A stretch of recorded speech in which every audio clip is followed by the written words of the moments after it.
The big homie sick, y'all.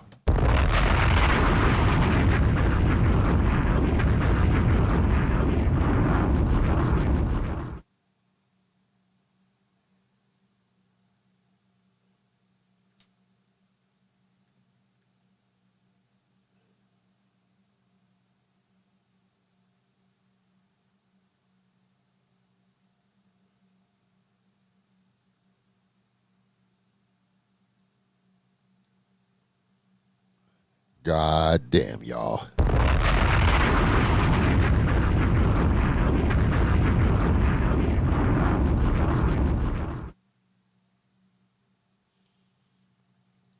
Wipe your feet when you step in my house. I need a like as soon as you pull up. Wipe your feet when you step in my house. I need a like when you pull up. Hit that like button, yo.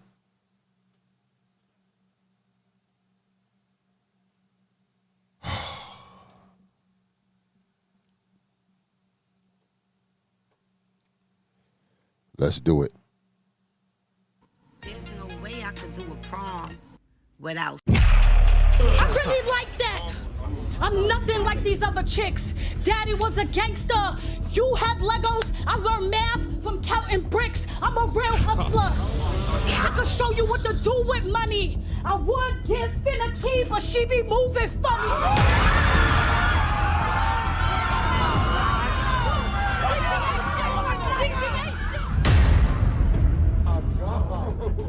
I'ma murk this ball. I've been waiting for this nigga to flex. Get me upset. One bullet, an open mail quicker than a stimulus check. He can hit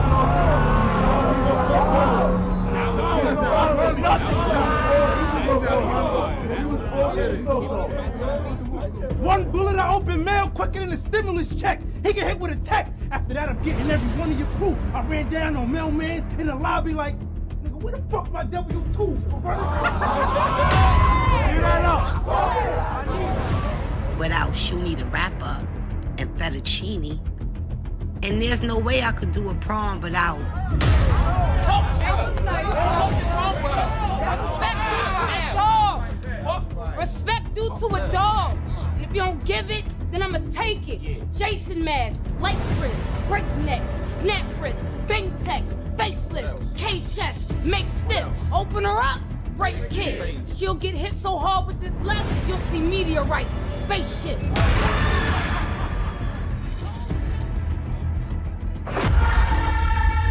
Boy, you put a hit out on Rock, devastated. Come to find out the hitter you sent to me, never made it. He hesitated.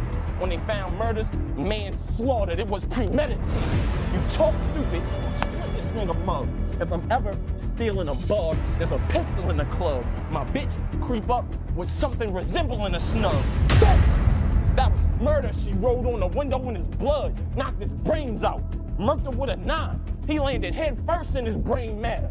I put murder on his mind. Tay Rock and Lady Caution. So there you have it. She'll need a rapper and fettuccine versus Tay Rock and Lady Caution.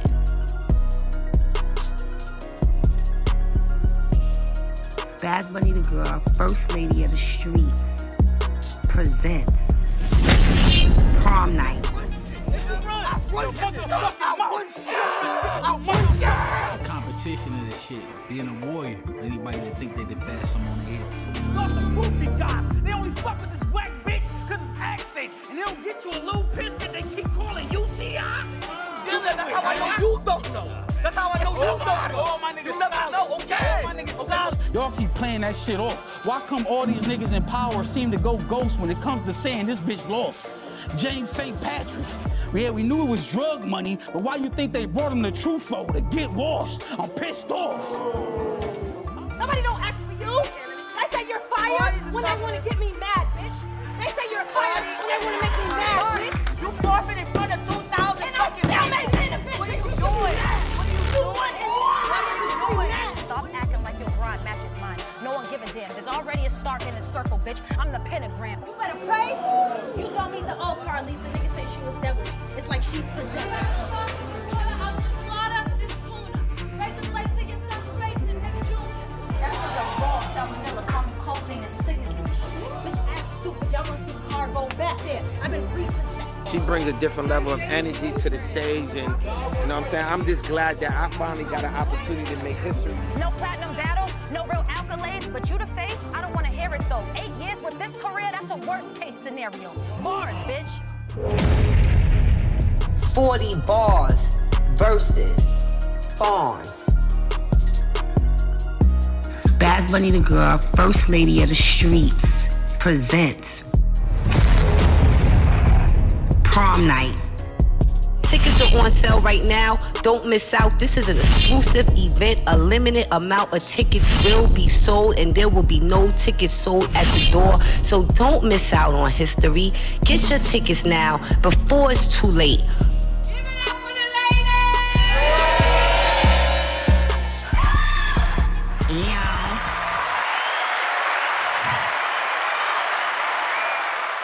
Where's the big Hobie? Here I go. I'm fucked up, y'all. God damn, y'all. You know what it's allergy season? And you just all fucked up. This, what do you call it? I'm fucked up. It's kicking my ass. The pollen kicking my ass. Let me be a little more professional. What up, y'all? Now, this is what I'm going to do before I bring my guys in.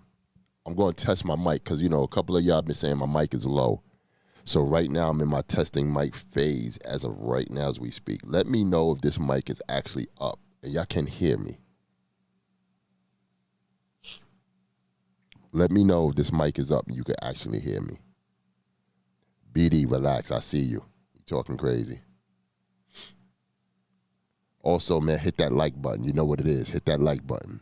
But let me know if you could hear me on this mic. Somebody tell me in the chat. I see. I'm looking at the chat right now. Don't be shy. Nobody can see you. Let me know. Shit, pop some Benadryl and walk it off. Yo, BD, man. Okay, so I know you can hear me, but let me know if my mic is good. I'm good? It's crazy, yo. All right. I promised y'all a show. Let's get to it. Is battle rap in a drought? I'm going to go set it off before I bring my guys in, who's Polo and Cola. Truth Almighty, what up, my brother? Salute to you. McFly is here. Salute to you. We locked in from Toronto, Canada. That's what I'm yelling. Listen, man. I got the prayer hands. I appreciate everybody, man. I get a lot of people from out of town and far watching this show, the Big Homie Show.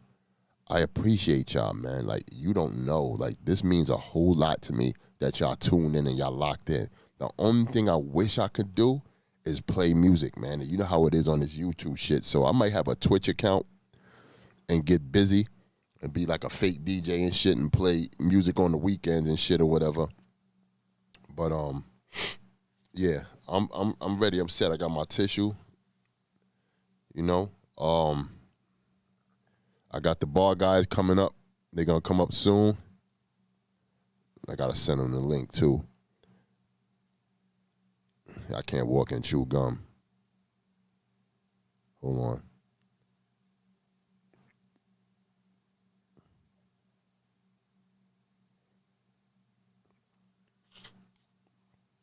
Now check this out. What up, y'all?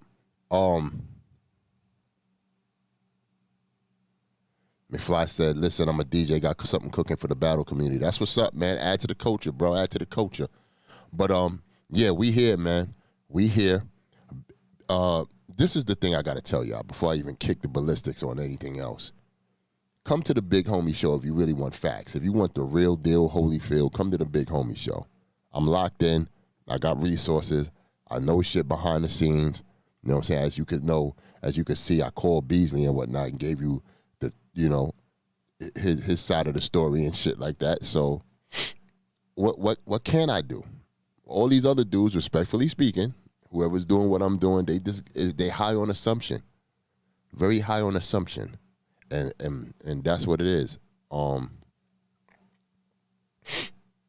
you assume It's not facts. Hold on for a second. Please leave your message for... I gotta check my phone, make sure it's doing what it do. Watch this. If they pick up. Please leave your message. Okay, they didn't pick up. Sometimes niggas might be watching what I'm doing and shit while I'm calling and saying, yo, this nigga ain't gonna get me. Yeah, man. Shout out to everybody in the chat, man. Y'all know what it is. Is battle rap in a drought? Let's get to it. Is battle rap in a drought?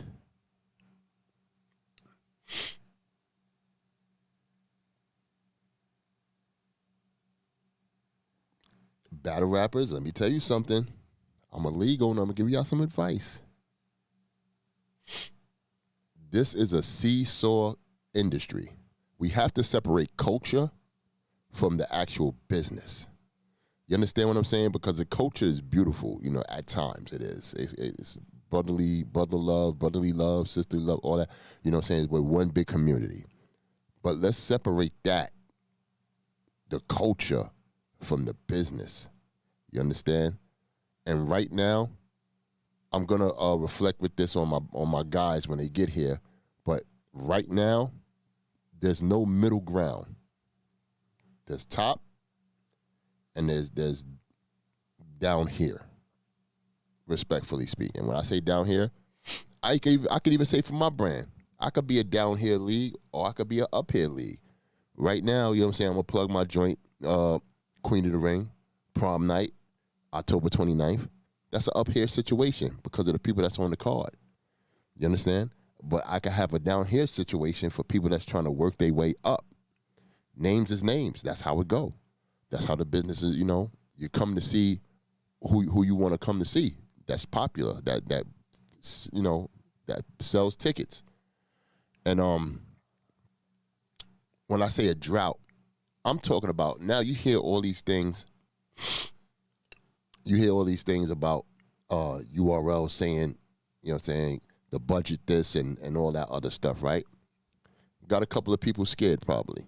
When I say a couple of people, I'm talking about like battle rappers. They like, oh shit, if URL ain't got that bag, man, it ain't gonna be as consistent for me, and I ain't gonna be able to get that new G-Wagon. I won't be able to get the new Dolce and Gabbana shoes and shit or whatever. You know. So that statement within itself that Smack done said will probably have some people in a panic. If you're looking from my eyes, from my perspective, I'm saying that it's like code word for you better tighten the fuck up. Not say URL, but I'm saying the battle rappers. Is battle rap in a drought? There's a lot of battles that's already been done. I would probably say thousands of battles you could find on Verse Tracker. What is there left to do? So we might be, I don't want to be a fearmonger, but we might be in a state of emergency. Let me tell you why. What's missing in battle rap, from what I feel, and you know I've been here for a long time, so I can pretty much put these claims on it. What's missing from battle rap is pretty much like an A&R department, like a profile building department. See, it's not, unless they state it is, it's not a battle league's job to build an artist profile, unless there's an understanding within a contract or however you do it with said battle rapper and league that, hey, we're going to help build your profile, this, that, and the third. We're going to give you more promotion than the other person that's this, you know, transition and stuff like that. If you're here and you're loyal, we're rocking with you, so on and so forth. We're going to build you as an artist and give you potential good battles. A&R is a lost art. Very lost. Because in the music industry, motherfuckers is not being A&R'd. You got kids that's just pressing the push of a button after they finish that song that they do, and it's out there. So it's really like the lotto right now. You know? Only 1 or 2 people out of the year in a percentile rate, 2 to 4%, are actually going to hit the lotto. Same thing in battle rap. How many stars did you actually see in battle rap? Is it not just URL, but the King of the Dots, the RBEs, the Queen of the Rings, the We Go Hards, the Our Society, I Battle,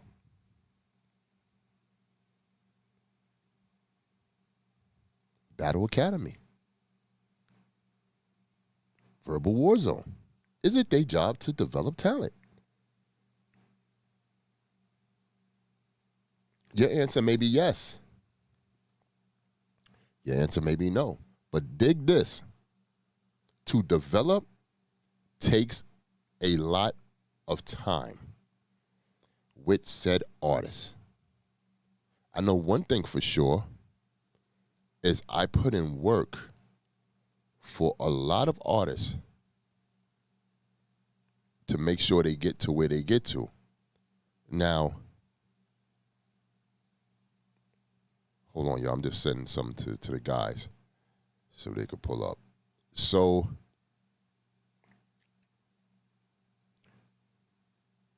I say that to say this. Investing your time into an artist and helping them develop their brand is a costly thing.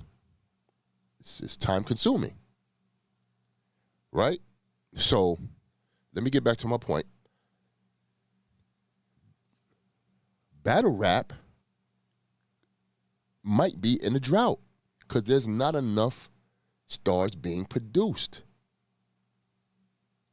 Now, whose fault is that? Once again, I say, whose fault is that? This is coming from a guy, myself, who's been in the game for 13 years. Oh, we know that, Devo. How long you going to keep saying that shit?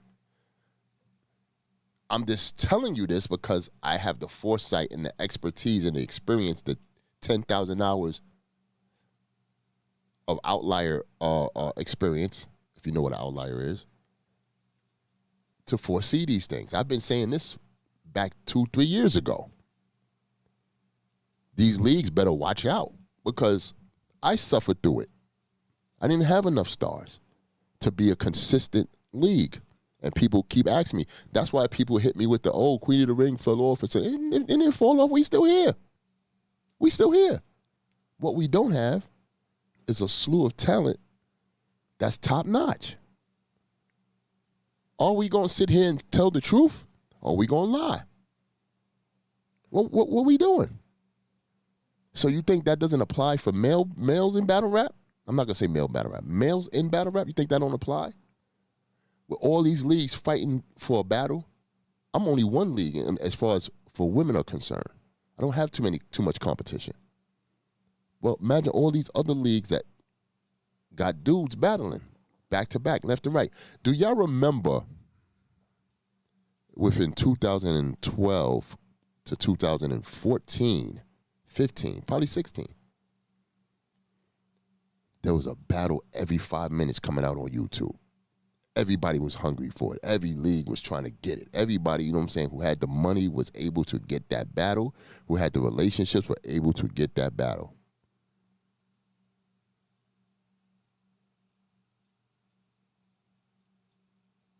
Now it's slowed down. Really notice what's going on. Because I'm guilty of it too. I'm not going to sit here and talk about other people without talking about myself as well.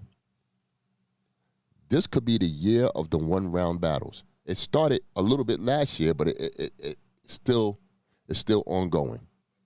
One-rounders. Do I dare to say that some of these battle rappers done outpriced themselves as far as there's really only one brand that can get somebody to that bag like that. We all know that. You know what I'm saying? We all know that.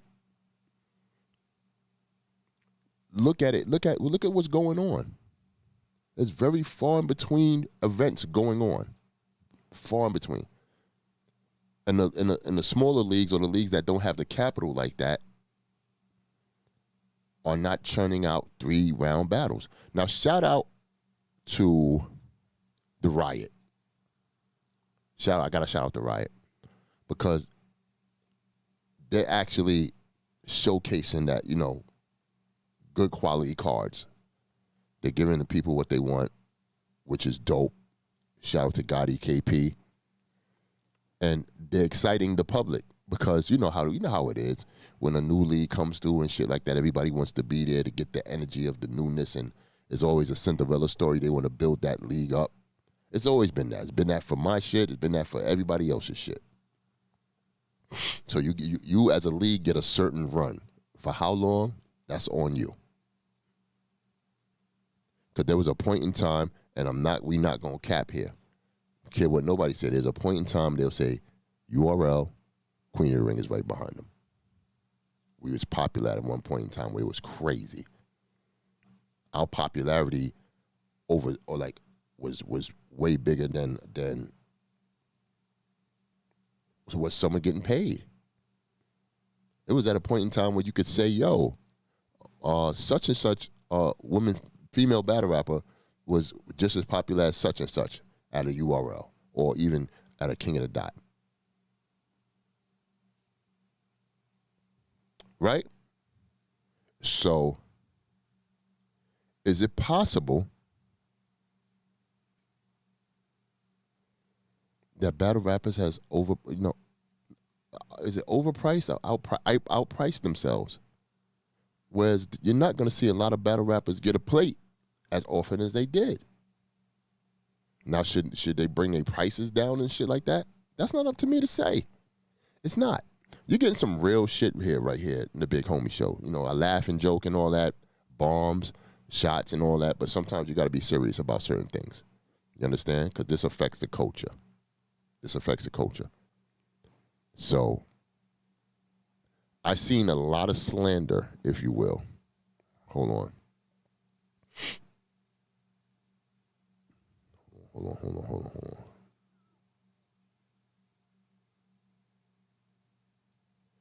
Okay. They're going to be coming up in like a couple of minutes. I've seen a lot of slander towards, say, URL, which said some bloggers. I'm not going to mention no names. Y'all niggas, y'all see it. Y'all out there. Y'all see what's going on. And you would probably say, oh, Debo, he's pro URL, you know what I'm saying? He fuck with them and this, that, and the third. Yeah, I fuck with them. Those are the guys. You know what I'm saying? But will I say what I need to say that needs to be said? Yes, 100%. 100%. I'm not gonna sugarcoat shit. I don't sugarcoat shit with my own shit. I'd be damned if I sugarcoat shit for somebody else's shit. So I say all that to say this. Y'all talk shit about a URL, but if URL doesn't function and Smack just said, you know what, fuck that, I'm going into the music business. I'm done. This battle rap, I'm good. This whole shit would collapse. Keep it funky. Keep it super funky. So you could talk all that shit all you want, but there'll be a lot of motherfuckers who will have to go back to get a job. You can't pay no bills. There are certain people, front if they want, yes, you battle rappers, front if you want, there's certain people that rely on that bag that URL provides. So imagine if URL slows down and don't do battles as frequently as they did. It would be a problem. It would be a problem. See, I'm subscribed to the truth. I'm not pocket watching. Don't care to pocket watch niggas. I don't want to tell you the maneuvers niggas is making with their companies and all that too much. I'm I'm here to help the culture and inform you of what or should or could happen and whatnot. Now, a lot of times I've been right. Been right on what I've been saying.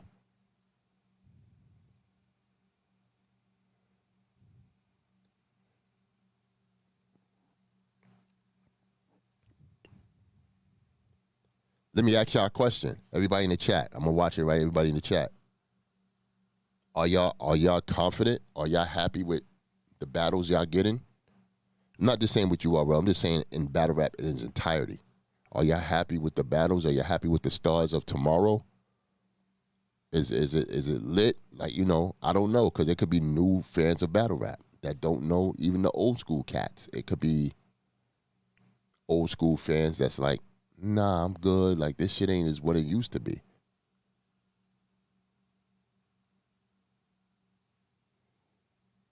You feel me? The irony is crazy because we talk shit about these guys, but yet need them to produce content for us to enjoy. It's crazy. Heavy as the head. No pause, no none of that. We're going to stop doing that.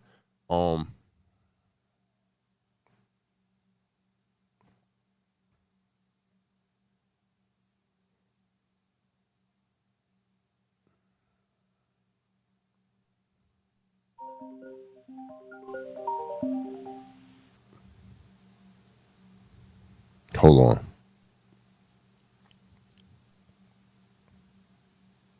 Please leave your message.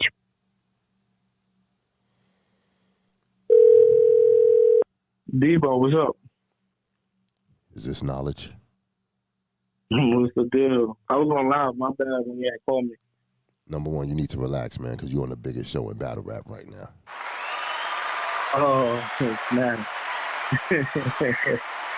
You're a wild guy, Debo. Salute to you, though, man. I appreciate Salute it, man. to Debo, Queen of the Ring, the OG, the big dog, you know what I'm saying? Out here, you know what I'm saying? Kicking ass and taking names on the Big Homie Show. Y'all know what it is, man. Your boy Knowledge, guys. Knowledge Let's to get God. it popping. Yo, knowledge, man. I was just flexing my muscle, you know what I'm saying? Calling my peoples and shit on who I could call, letting the people know that ain't nobody else could have a show like this and just call random people and them picking up and whatnot. You feel what I'm saying? Of course, Debo, it's you, man. Come on. Yo, I appreciate you, but one day I gotta get you guys on the show, man. You know what I'm saying? And really go in depth on about hip hop is real. Because I respect you guys. You know what I'm saying? I'm only bringing up people I respect and shit. I don't give a fuck who's big, who's small, who's fat, and who's tall. You know what I'm saying? If I respect you, I'm gonna bring you up. You feel me? Nah, I appreciate that coming from you, Debo. You was one of the people that helped open the doors for me. So I appreciate anything and anything you need me to do. I'm here for you. Oh man, I appreciate that. But I'm gonna hit you up though. I'm gonna see you this weekend in Summer Madness and shit like that. We gonna kick it and shit. Move out my way, nigga. I'm gonna have my camera and doing interviews for 15 minutes of fame. Nigga, we media banger, nigga. Damn. We media banger. Let's go. Yeah, we out here. All right, man. I got like 12 niggas that you ain't gonna be seeing this time around. Man, listen, man. You and your gang better beat it, cause I'm out here. You understand what I'm saying? Uncle Rod need that help, man. And I'm down for the cause. You understand? I'm gonna be with my camera phone asking the questions. I catch you out here. You know what I'm saying? Trying to get an interview before us. I'm media banging on them 12 niggas. Damn, man. Yo, salute to Uncle Rod, man. Salute to the OG. 15 minutes of fame. Always appreciate Unc as well, man. You know what I'm saying? But, you know, Debo, you got to relax, all right? I got to relax. Don't use my shit. Yo, brother, man, get the team ready, man, because, you know, we definitely going to do it, like, probably next week and shit like that, man. I want to get into your whole history and everything. All right, I talk to my brothers. You know, T, he be the one who, you know, I don't know. I think it'd be dope for the people to hear from T, man. He's one of the guys that never talk, but he's one of the most influential people in this culture that don't say nothing at all. It just works. Right. So, yeah, definitely. So I'm gonna chop it up with the guys, no bars, everybody, and you know what I'm saying, pull up. Why not? I got you, brother. I appreciate you. Nah, I appreciate you as well, Debo. Thank you for having me. All Thank right, you for everybody listening too. Follow hiphopisreal.com. And then you have to do all that. You ain't have to do all that, man. 15 minutes of fame in the house. I'm out, nigga. Bye.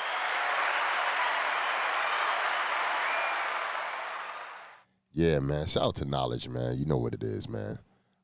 These guys is running late. They said they on their way and whatnot. We got to have an in-depth discussion. Y'all got to forgive me. I got a super cold and shit like that. But is battle rap in a drought? What are you talking about, Debo? Shit is looking real spooky out here, man. I hear a lot of battle rappers complaining. You know, some are all right with their finances. Some are good. You know what I'm saying? That's why I asked the question, you know what I'm saying? Being such and such, y'all, you know what I'm saying? Do you have to say, do you want fries with that? It's a real question. Since the YouTube era, battle rap has been building.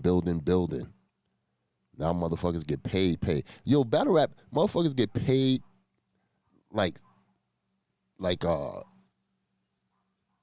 you know what I'm saying, like rappers and shit like that. Like it's a good thing. You get on stage, you kick your shit. You know, with battle rap, man, I think battle rappers, salute to the battle rappers, they have a harder job. They have to come with fresh material to come on stage all the time. Whereas a person who has a record, they can just grab a mic and sing the same shit over and over and over. With that said, I feel like battle rappers should get paid more than musicians. You know, not music. You know, I'm talking about the rappers and shit.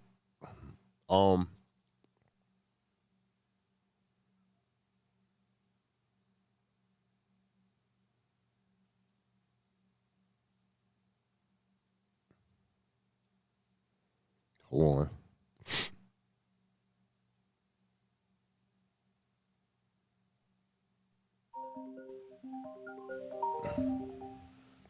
Hold on. Yo, what's up? Salute, Debo, man. Just calling in for a quick question before them boys. What's going on, brother? Talk to me, man. How you doing? I'm doing blessed. Thank you for asking, my brother. First and foremost, salute to you. You know, always, you know, for your contributions to the culture, past, present, and future. Yes, sir. But my question or take would be on what you're talking about as far as the drought. And honestly, I've been sensing that. I feel like what the URL or needs to possibly do is just take some of the stars that were shining from the Ultimate Madness, like the True Foes and the She Happens, and just, you know, give them the names that they need, give them the cars that they need, because it's not that, I don't want to say that there's a plethora of like new stars, but there is somewhat of a pull out there, you know what I mean? Because we need like what New Jersey Twerk was to battle rap, you know, how he and the Goonies, you know, how they help bring some of the energy. And I feel like the True Foes and the Sheep Happens can help relieve that drought, so to speak. Yeah, man. I mean, there's some good stars, man. It's just, it's you know, it's the development. That's all it is. You got to forgive me, man. I got a cold. It's the development of these stars and these artists, man. They need to be developed. They need, and you know what's crazy? May I dare say it? You know, the development depends on the people that they battle as well. I mean, you can market and promote them solo as much as you want, but they have to get on stage. That's a big part of development. They have to get on stage and do well to rise to the top and whatnot. And sometimes the vets or the older guys and shit can block that and be like, nah, I don't want to battle that person or such and such or whatever. I'm good on that. Like, strategy is everybody's doing that in battle rap, as far as the strategy, as far as who they want to battle and who they don't want to battle and shit like that. That seems to be a problem because it slows the production of developing new talent. You know what I'm saying? Some battle rappers get it. Some get it and say, yo, I like this new guy. I'm going to help him get to where he want to get to. I'll battle him and whatnot. So it all depends on relationships as well. You know what I'm saying? If you don't have a good rapport with that person, if you're a very unliked person, then you might your rise to wherever you want to get to is gonna slow down. You know, perfect example. I will use Stumbles, right? Salute to Stumbles. Great talent. You know, nobody was really paying attention to him or listening to him and shit like that until the situation that happened with the Snake Eyes thing. So, you know, that was one to take advantage of that promo and that marketing. And I think he executed well. you know what I'm saying, in the battle with him versus Snake Eyes. And now it's all about development from there. What's next? What's next for this guy? You know what I'm saying? He's a talent. You know, I listened to an Unbiased joint. Now, this kid's keeping 101 good time. I watch these niggas shit. I'm not one of those niggas that be like, oh, I ain't watching it. I watched your shit. You know what I'm saying? I watch your shit. I listen to it. You know what I'm saying? Or, you know, and if it's dope, I'll fuck with it. So, anyway, I was listening to the Chris Unbiased cat, right? So he was just like about, you know, saying Stumbles is a star, and I concur. I think he is a star. He can go big places. Him in that Shotgun Suge battle, although I still think Suge won, I think that was a closer battle than people are willing to admit. You understand? So we can't just if he's like on a URL contract, or he's just basically URL and that's it. I'm not going nowhere else. That kid needs to be developed. You know what I'm saying? To whereas he has a plan for the year, yearly plans. Mm-hmm. You know what I'm saying? For these certain artists, if you got a Sheed Happens who is also super fire, lost his mind. You understand? Lost his mind last year and this year. He needs to be developed. You have to have a plan. Sit down with these cats, marketing plan. This is what we're going to do for you for the year. Although it's not that easy to do something like that as well, because, you know, you're depending on battles that you think you're going to get. And if a battle rapper says no, then what then? So let me ask you this. I mean, you have an experience managing people. Obviously, the URL, people like P do their best to manage battles, but they have a lot of politics. They have a lot of hats that they wear, and they can only do so much. Like, what do you recommend for these type of people, like to get a professional manager, to link up with people like you? Because I feel like Tony Bro does a great job with Snake Eyes, managing Snake Eyes. You know? I mean, Anwar does a great job with Twerk, and you've done a great job with the ladies. So, right, what are some practical measures for these guys to have that development plan and team? Right. So this is the thing. Shout out to the managers that's been managing and doing their thing. Some I respect. Some are just like green to the situation. You really have to know what the fuck you doing. Let me hit you with some truth about my situation with the artists that I manage. I'm not so much of a manager as in booking battles and stuff on URL for them and all that stuff. That's not where I go with. I don't do that as much. I'm more there for the emotional support and what we can do to advance the profile. You understand what I'm saying? Like if you're gonna go left, I'm gonna steer you right, because I feel like right is the better way to go, and whatnot. And you know, sometimes artists get in front of themselves and block their own blessings, and you know what I'm saying, they don't think outside the box. That's where you come in as a manager and regulate the situation to whereas they won't self-destruct. You understand? And that's big within itself, because a lot of people would think, okay, a manager is a person that, they book the battle. And that's true, they do. But that's not the only thing they do. It's pretty much, and I'm not saying babysit to say like motherfuckers are kids, but any artist, whether it be battle rapper or rapper, singer, whatever you want to do, their careers need managing, micromanaging. It needs to be babysit. It needs to be watched. You understand? So you would aid in that, and assist in a situation for your artist to grow. You understand? Some managers have different tools in their toolbox. Some have super resources and can click of a button get something done for you. Some people have better relationships with said record companies or business people, so on and so forth. It all depends on what you're looking for. You know what I'm saying? With Jack, with me and Jack, I'm gonna say this real quick, so I'll let you talk. With me and Jack, Jack actually asked me to manage him. I didn't know I was able to do that. I was like, I don't know. I'm not really, He said, yo, I see something in you that can help me out. I'm not gonna go in depth on what he was telling me, but it was personal and business related. And I said, you know what? It took a couple of days to think about. Cool. I'll fuck with Jack, because we are alike.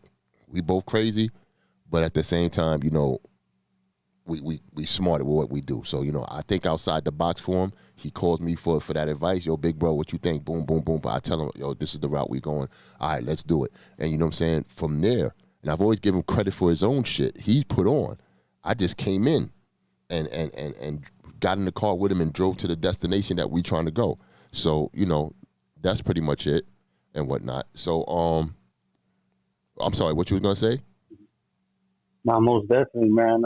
Yeah, I think you're definitely a great fit for Jack. And speaking of those artists that have potential to increase their momentum and take the BRC out of the so-called perceived drought, I think Jack Boy is one of them. I mean, his battle with T-Top, people. I mean, I don't want to say people forget, but like it's important to be reminded, man. That was a monumental performance. I mean, he's had historic performances before, so hopefully he get that shine battle and some other battles going. But my last point I want to emphasize is, a lot of battlers are fans of wrestling. You got DNA, with his Attitude Era podcast. You got the NWX.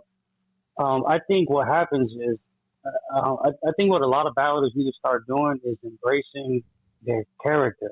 They have to know when to turn babyface. They have to know when to turn heel. I think battle rap is kind of missing that. You know what I mean? Like having that character. How important do you think it is in maintaining the character, knowing how to build that momentum on that character, so to speak, kind of like how wrestlers do, to keep your your status bubbling and just to help contribute. You know what I mean? And the BRC entertainment. I mean, so where it doesn't condense that question, brother. Cause I'm gonna answer this one, and I'm gonna get ready to go because I got the fellas in what you call it waiting for me. But condense that so I can understand because I'm. So I would summarize it like, do you think that battle rappers have to get more into character and build on that character, kind of similar to how like wrestling is? Okay. Let's just stay there. Let's just stay there. In a sense, this is entertainment. This is not real life. You understand what I'm saying? We're gonna keep it so 100. Well, I don't know if you're African American, brother, or you black, but if you're not, this is what I'm trying to go with it. The black culture, we are like fucked up, screwed in the head, where we just like look at things from a glass that's just so fucking crazy. Cause in battle rap, or let's say in the music and shit, a lot of these niggas not spitting their real life. They in character. They telling stories and all that shit. And that's okay. That's okay. Not every battle rapper or every rapper or whatever singer needs to be out there telling their personal life and all that shit. If you got an interesting song and it's dope, I fuck with it. Cool.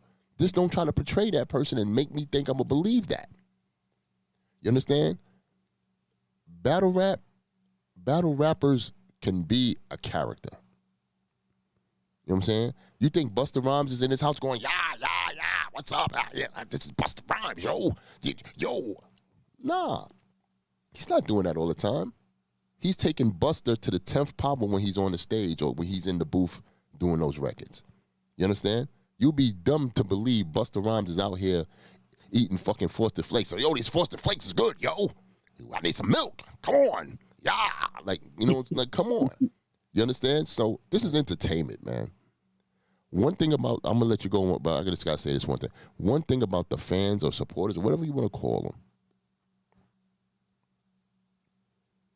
they're coming from an anonymous place to whereas they can give whatever opinion they want to give, good, bad, or indifferent. There's some crazy motherfuckers out here that take joy in saying the most negative shit because they know they're not going to get caught singing that shit. You understand what I'm saying? So they indulge in that fuckery. So everybody should stay in a respective lane in a sense of saying, in the sport of battle rap, a fan shouldn't be talking about a battle rapper's personal shit unless that battle rapper's done put that shit out there in the world. And by all means, say what you got to say. Battle rappers should have never put that shit out there. But when it comes to the sport, all of us from media to bloggers to everybody, don't talk about no battle rapper's personal fucking life. talking about their moms, they this and that, or the nigga he must have had a bad. Nah, that's not for you to indulge on. That's not for you to partake in. You understand? Now let's flip it to the battle rapper. Battle rappers with the media, such as myself now, and the bloggers and everybody else and my esteemed colleagues and shit, you know, if they're talking about your attributes as a battle rapper, then they're all within their rights to do so. You understand? Because this is what we talk about. Now, if they're talking about your personal life, some other shit, by all means, man, bust them upside their fucking head. Do what you do. You feel me? So, you know, with that said, man, I appreciate you calling up, man. Thank you, man. I appreciate you. God bless, brother. Yeah, man. I got Polo in the backstage. I'm waiting for Cola right now. You know, I'm waiting for Cola. As soon as Cola get here, I'm gonna bring both of those brothers up.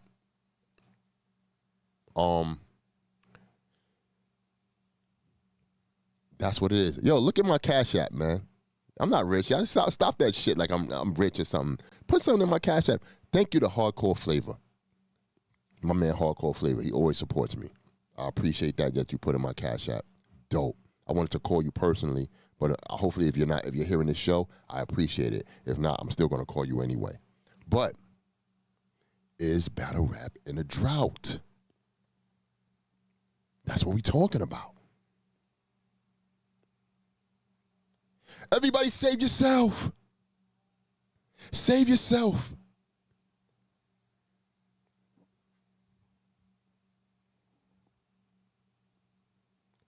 These battle rap companies are not responsible or won't be responsible for these artists. Oh yeah, battle rapper. You thought you super loyal to this person? Oh, you think yeah, you think so? When they tell you business is business? Huh? Y'all better have it in your heads to understand that this is a business. This shit can go at any minute. If we relying on one company to do it all for us, then that's crazy. Because what if that one company says, yo, you know what? I'm not trying to do this no more. Or you know what? I'm good. I'm gonna go into sports agency or something like that.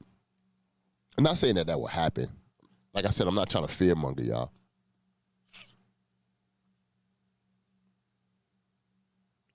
But we need you to understand. I need you to understand.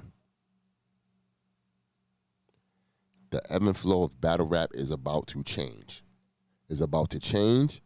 Y'all thinking I'm on some bullshit? Oh, Debo, you don't know it? Listen, I predict a lot of things, okay? This shit is slowing down.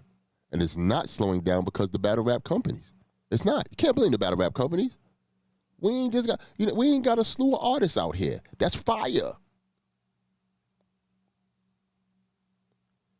It's on the artist's responsibility to A&R themselves. That's what these music artists has been doing. A&Ring themselves. They develop right in front of your eyes. Back in the days when they do the music in the 80s and the 90s, they had these motherfuckers. You ain't gonna see them till 2 years. Once they get signed, you ain't gonna see them for 2 years later. Because they gotta be developed in the A&R. They gotta have media training. They gotta, you know what I'm saying, do their records. All that. They gotta have a stylist. All that. Battle rappers, they just come as they are.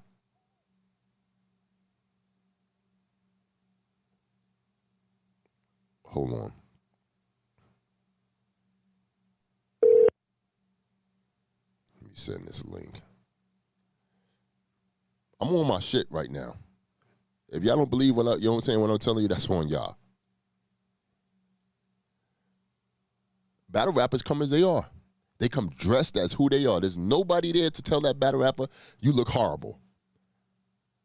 You dress like a weirdo. A lot of battle rappers are not in tune with the character they put in front of you. They just battle rap. They didn't even find themselves fucking yet.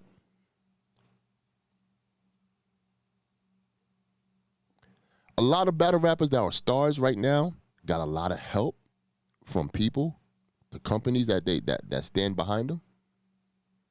And pretty much they know themselves as well. I'm not shitting on the battle rap. I got to give them respect. You know, at the end of the day, the ones that are stars right now pretty much got it. They look, they see, they got it. They learned from the people before them. They learned their mistakes.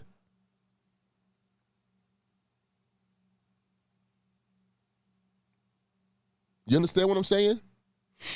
There are not a lot of events going down. There's a reason for that. Either battle rappers are outpricing themselves and the leagues can't afford them, or there's just not enough battles to go around. You understand what I'm saying? Let me say that one more time, because you're not hearing me. Either the battle rappers outprice themselves where the leagues cannot afford them, or there's not enough battles to go around. There's going to be a changing of the guard. How long, as much as I love the vets and the legends, they're not going to be here forever, right? How long this changing of the guard is going to be for? Who is the leader in the battle rap community, the battle rappers? Who are the leaders that's going to stay here as long as the Verb stood here, as long as the Calicos stood here, as long as the Hitman Hotta stood here, as long as the Lux stood here, as long as the Rex stood here, as long as the Tay-Rock stood here, as long as the Sue Surf stood here, as long as the DNA stood here, as long as the Cortez stood here, as long as the Surf stood here? Who? You see all those stars I mentioned, there's way more, but they all battled each other already. This is the problem. A lot of battle rappers want to go to the top and get the big names, but motherfuckers don't want to stay in their lane.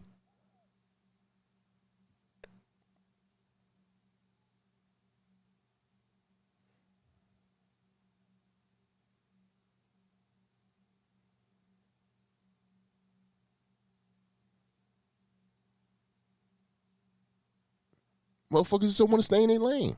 So this is what I'm going to do. This guy right here, I'm going to bring him in. He starts the show off at Black Compass Media, the bar guys, excuse me.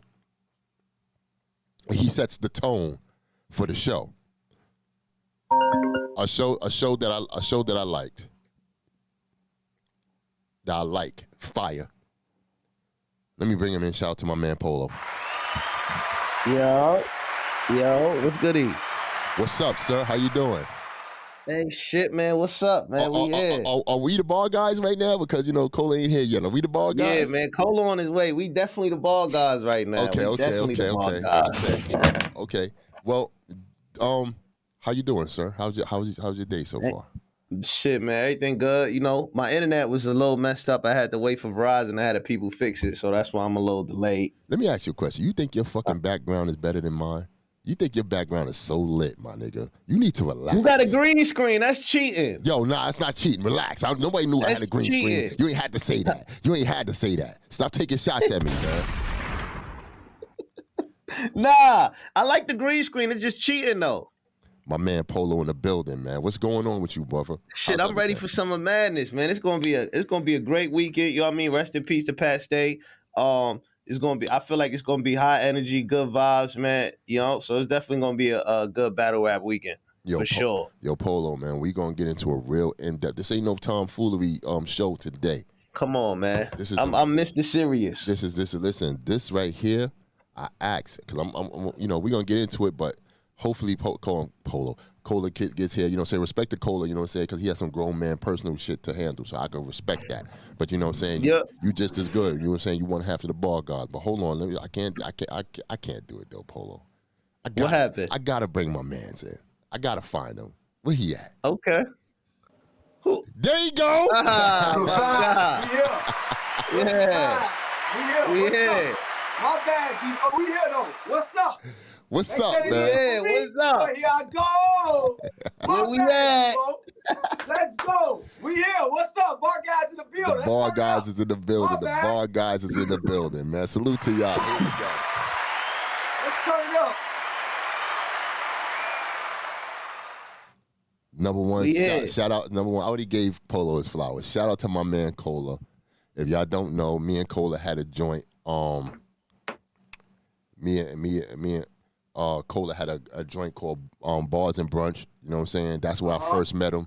As far as I seen him do his Black Compass thing, and I was like, yo, that nigga talented, man. I gotta get that nigga. You know what I'm saying? I gotta bring him over to what I'm doing.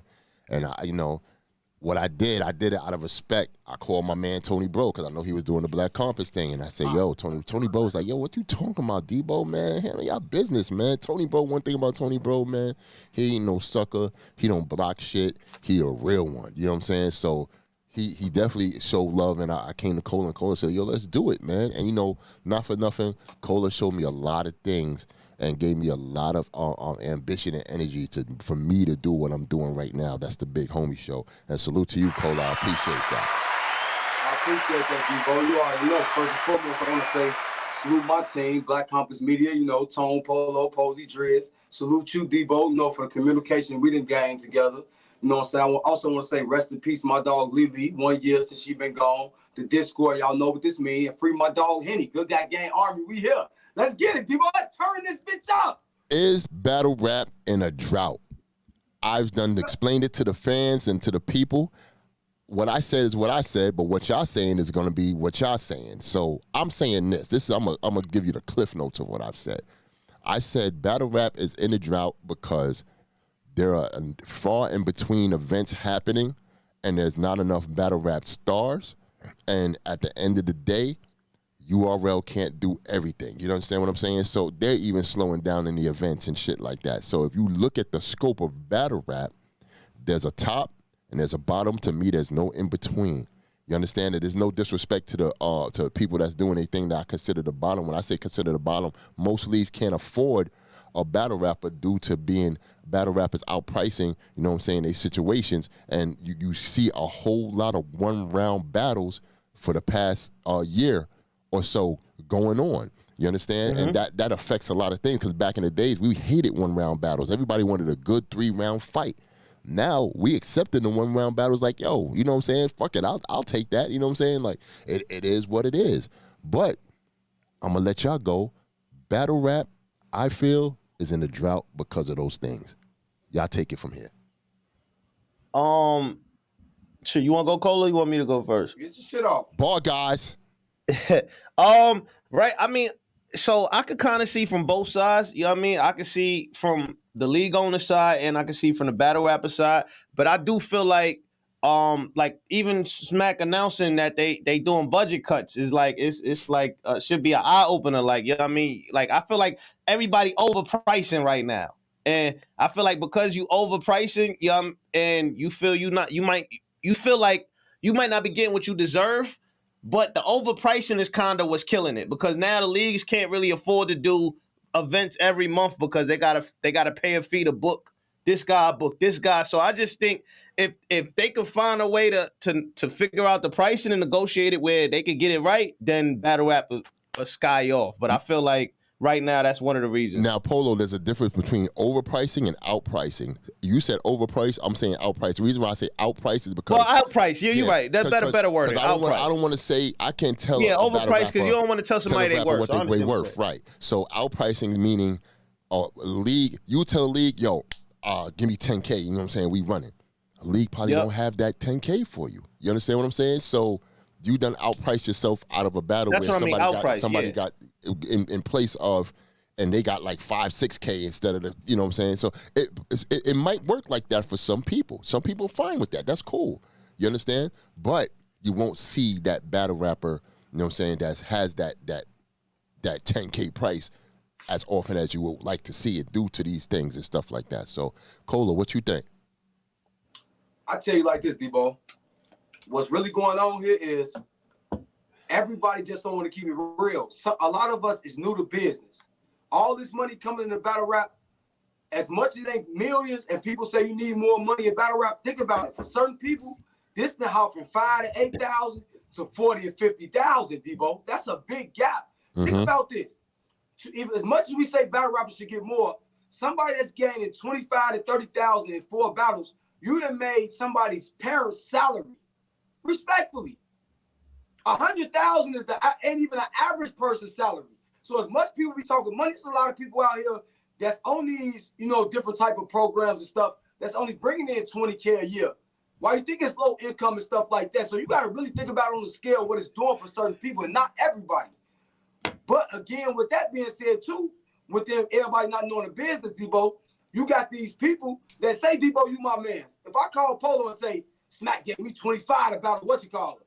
If you feel you of equal of any stature of me, you gonna think Smack should give you 25. You don't give a fuck who it is. You gave him 25. Crazy. So now, not only is you messing the person who told you was messing up his 25, you're outpricing yourself because once the other people start asking for it, now it's what? Budget cuts. So that hurts you as well. As much as you think you're looking out, you hurting your own business as an entity because now everybody at a base. And you got to start thinking about that. We just not used to business, Debo, and we learning it, and we got to be unafraid to say we learning with negotiations and all that. We still learning. It's fresh. Hey, yo, Debo, I got one of those too, man. Nah, go ahead, Cola. My fault. Yeah, this ain't the NBA. This ain't the NFL. We still learning what this is with the money. What you can think about it. If we really go into what we say, if that's the case, Smack Tide, let's get a top tier cap. We should put a number what top tier should get. If you top tier, 30, 40. This is what you get, my nigga. Ain't no more. And now, if you want to go find 100 somewhere else, until we got to compete with a nigga consistently giving out 100s, then we'll wait on that. But until then, we got 30, 40 the cap for a top tier. Mid tier, we got 20, 15. Low tier, you may be in a 5, 2,500, depending on how you worked up. If you the top low tier, you gotta start gauging some type of platform or some type of price difference. If not, everybody gonna think they deserve 20 because a lot of these battles that's not getting booked is not because of money. It's because, not because the matchups can't happen. People want money that they think there that may not be there, and then they crying like they got it and we don't got it, so now it's a boycott. We gotta fix this. So, and that's what I gotta say. My bad. No. You 100. No, we rolling. This is what it's about right here. Battle rapper, league owner, fan. Those are the three top entities within the battle rap culture. When a situation arrives, each one of those individuals are thinking their wheels are turning on how a situation should play out, should go, and should be happening. Right? So, if you're saying to yourself, well, if you're saying in a general sense, a card, you have, 50K. You want the best possible outcome. Let's say you a dude just getting into the game. You know what I'm saying? You don't want to just break even. You want to make some money. You a guy that's coming in here, battle rap is lit. It's lit. I need to come in here. You got 50K. You want to get the best battle rapper bang for your buck to make sure you get like at least 75 to 100K turnover if you want. Pay-per-view, door money, all that, right? So, I'm not good with math, but we're going to probably be doing some math in this motherfucker, so get your calculators out. Right? Mm-hmm. So, the top battle rapper that you're asking for, if you got 50K, we'll be asking for 50K. Where you go from here? If you only, gotta be. Listen, this is how we working. This is the fun part. This is gonna be the fun segment of it. If I only had 50K to roll with, and I'm trying to start out, I don't want to break even. I want to be in the red. For those who don't know, it's not an ROI. You're not getting your return on investment. You're in the red. You're negative. I want at least to get back 25K more, or to 100K. You know what I'm saying? Like to get that. But okay, again, that's where we go wrong at. Business is a snatch and grab type game, Debo. So to get the people in, you may have to sacrifice a little money to get the big money on the second one. So this first one, I may go willing to break even and take a little hit because I know the second one, if I got the product what I need from this first one, this gonna snowball me into event 2, 3, 4, 5, 6. Now, if I don't do that, and the first event come out horrible, I don't get the next riot card or the next Gates of the I don't get these cards continuous. Mm-hmm. I'm Guardians of the Culture. 2 cards and gone. And that's how these motherfuckers roll in the game, fucking up. You gotta have some type of system with it, as well as the battle rapper. If you know you going on a smaller platform and you know he gave you 1,500, you think I'm gonna just take this 1,500. If you go over there and do your job, not only do you do your job, that league grows. So when they actually do get the 10s and 20,000s, Now you can benefit from that lead because you helped it grow as much as you want to say it, as well as a lot of people do. A lot of people have done. You got to be able to spin the block. Floyd Mayweather fought for $10,000 for a minute until he was the A side. Now I need that bread. Sometimes you got to take. Sometimes with some bread, it's not always in your favor, Debo. Sometimes you got to take a hit. Rick Ross say he signed a bogus contract early to get the money. Sometimes you got to use your brand and your name because that's more than anything. But look, however you do your performance and your brand is bigger than anything that you put on that stage. Not the money, not who you battle, because it's people running around this culture that's battling on other leagues and other places that's giving us that same show, and we commend them for it. So it's about you as well, positioning. That's a fact. That's a fact. And it's crazy because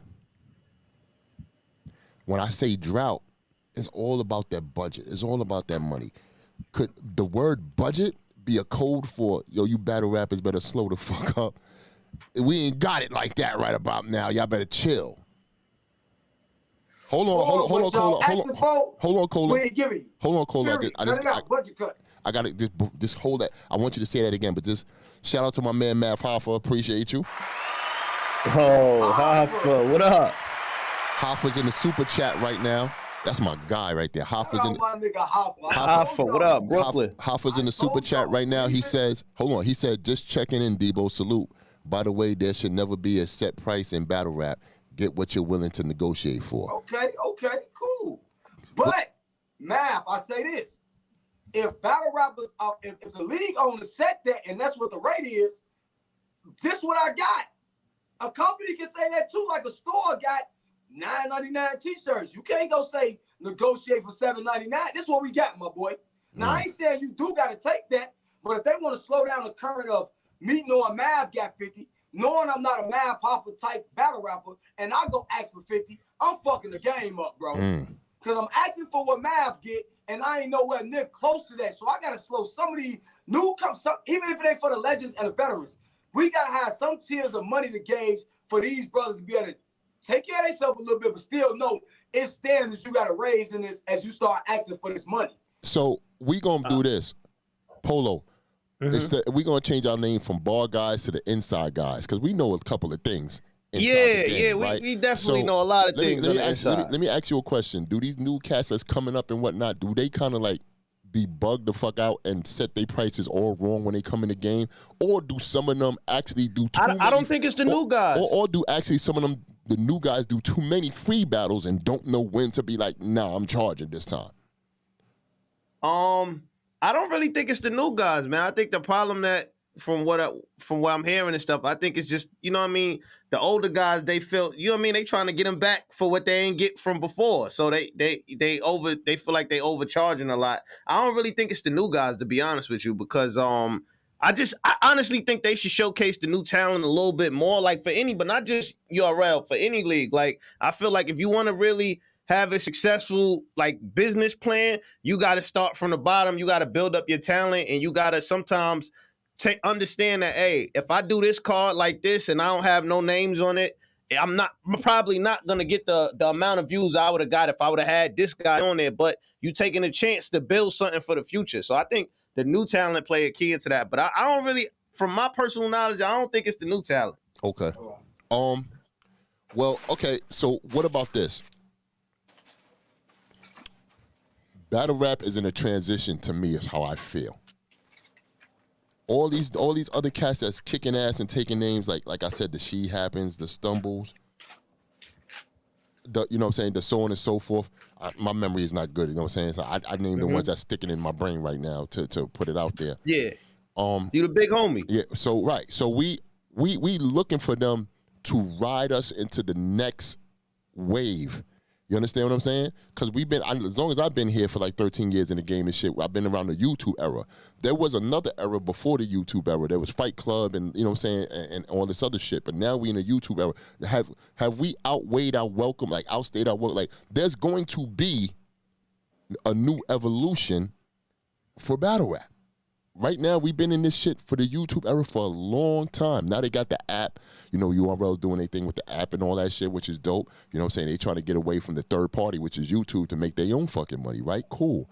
So that's a sign of the times. I say that to say, what is going to be that? How is battle rap going to sustain itself? You understand? Like, do the leagues actually need the battle rappers to keep coming with this? What you calling it? Because if so, there's not enough. So there's very far in between battles to go on. Now we're looking like, what's the next shit? What we gonna come up with? Even with Queen, I'm gonna leave it with this. Even with Queen of the Ring, right? We ain't got a plethora of talent there. We got some dope talent, but it's not a lot. You know what I'm saying? So to make it interesting, we got to do things like Prom Night, which is October 29th. Shout out to everybody. You know what I'm saying? Bad Bunny. Super fire idea too. We appreciate it. That's all. Man, drop a bomb for that. That's man. all bad right Drop there. a bomb for that. Prom night. Yeah. So what do you think, Cola? What do you think? I think, in my opinion, I think it is going in that way. We just spoil you, Debo, because with the more events we got, yeah, it look like less than talent around because we seeing more less than people able to prove they can test the time of these events at this rate. That's what we seeing. We blaming the leagues. We wanted more events. We wanted more of this. But it's not a lot of people that can prepare in that time that they throwing these events now too. That's why some people keep saying 2-3 months. Give me that time. Give me this. Give me that. Because at the rate of the events, they not able to keep up. But within as many events we getting more good than bad. So I don't think we stressing ourselves out. Because it's still league. Queen of the Ring still doing their thing. URL still doing their thing. RBE still doing their thing. GTX then came back. Riot League. You got the Gates. You got some of these leagues that still doing their thing as well. And you got brothers like Mal Pop that expanded our culture through him, regardless of what he do through his platform, because he come from here. So when you see Fat Joe over there, when you see Joe Budden over there, when you see all them people, he is a reflection of what we done built from here. That we got more smarter people from here. Let me ask you something, Cola, because maybe I'm looking from a perspective of general, because I don't have too much time to just dig into all the battles and stuff like that. You know what I'm saying? You definitely got your feet in the culture as far as like knowing the who's who of the up and comings and shit like that, as well as the top guys and stuff. Are there stars brewing up to be that next wave in the leagues that's like, you know, that don't get all the shine but are actually putting on good events, if you will?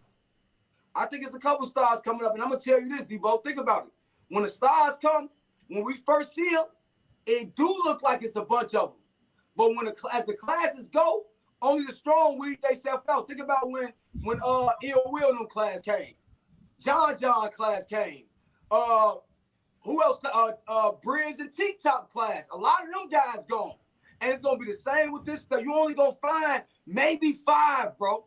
It's gonna be maybe 5, and two of maybe 3 of them 5 is gonna be superstars. The other 2 gonna be good battle rappers that we can put in front of somebody and get a good battle. And that's what you got to understand. Everybody not going to make it. Right. You can tell through the time. Think about it. In the times that even before when Math new class came, okay, Math, you got them already doing it. The Surf Castros, Mooks, Lux. Then you got the fluctuation of Surf, Tay-Rock. Even though they was around when they became Surf, Tay-Rock, you got, Goods with them, Rex. You know all the people. You A-Verb, Hitman, Holland them came in. Then right after that, you got the John class, Beat Magic. All them, Beat Magic just went not saying it, but he went through an up and down where he was on fire.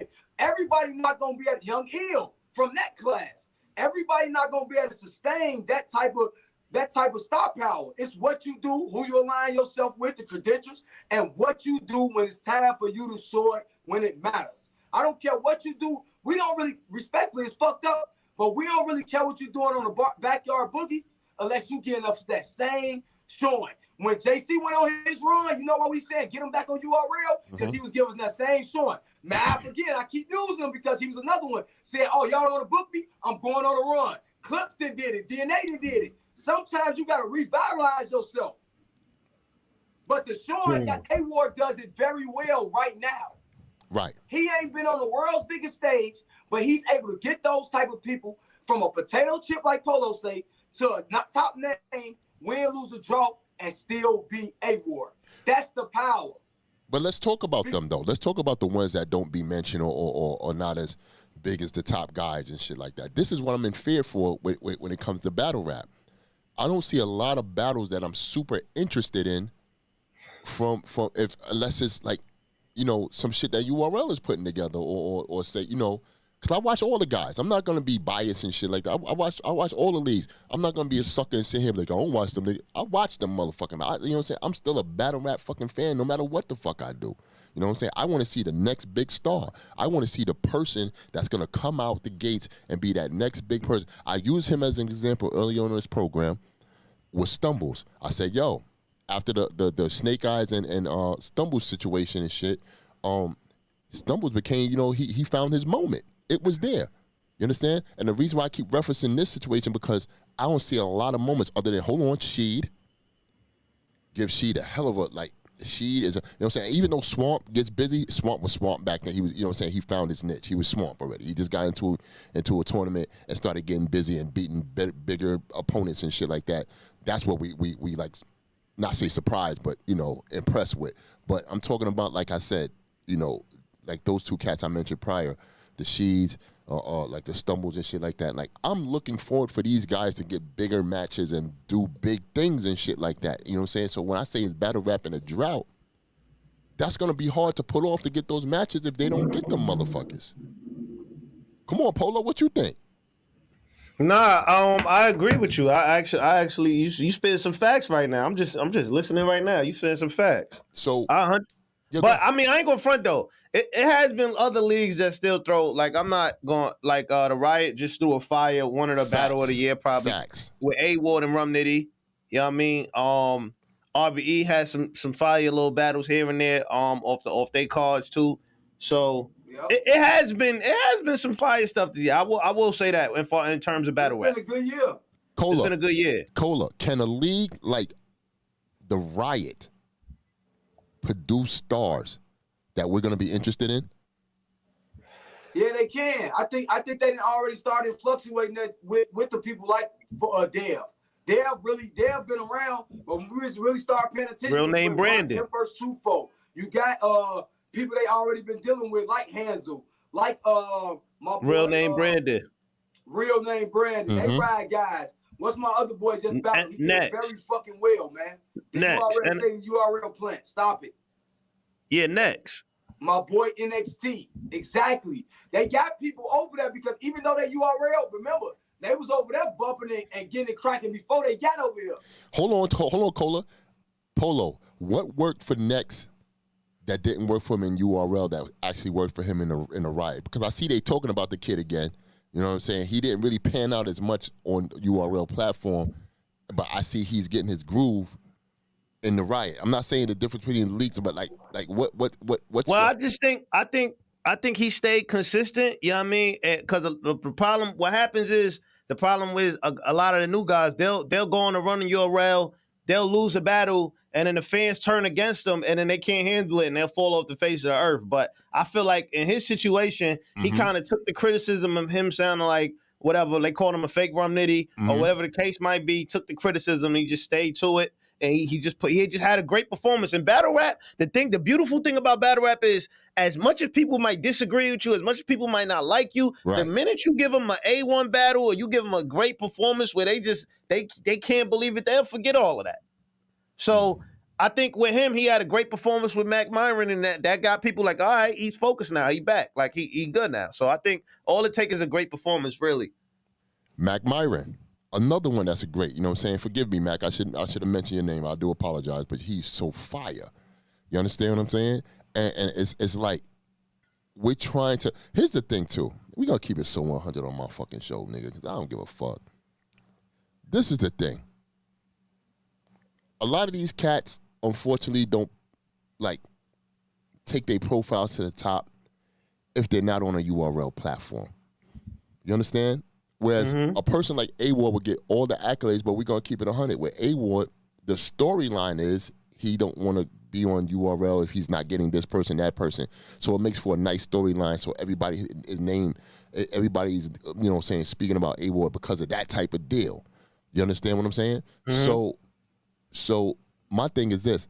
Can like the Mac Myrons and so on as the Nexus and the Real Name Brandons, and if they would not be on that platform as far as URL, would you still have an interest in them to like be like, yo, this is a battle I would like to see, and I'm coming buying a ticket for this, and so on and so forth. Yeah, it's been going on from the beginning. That shit happened with Daylight.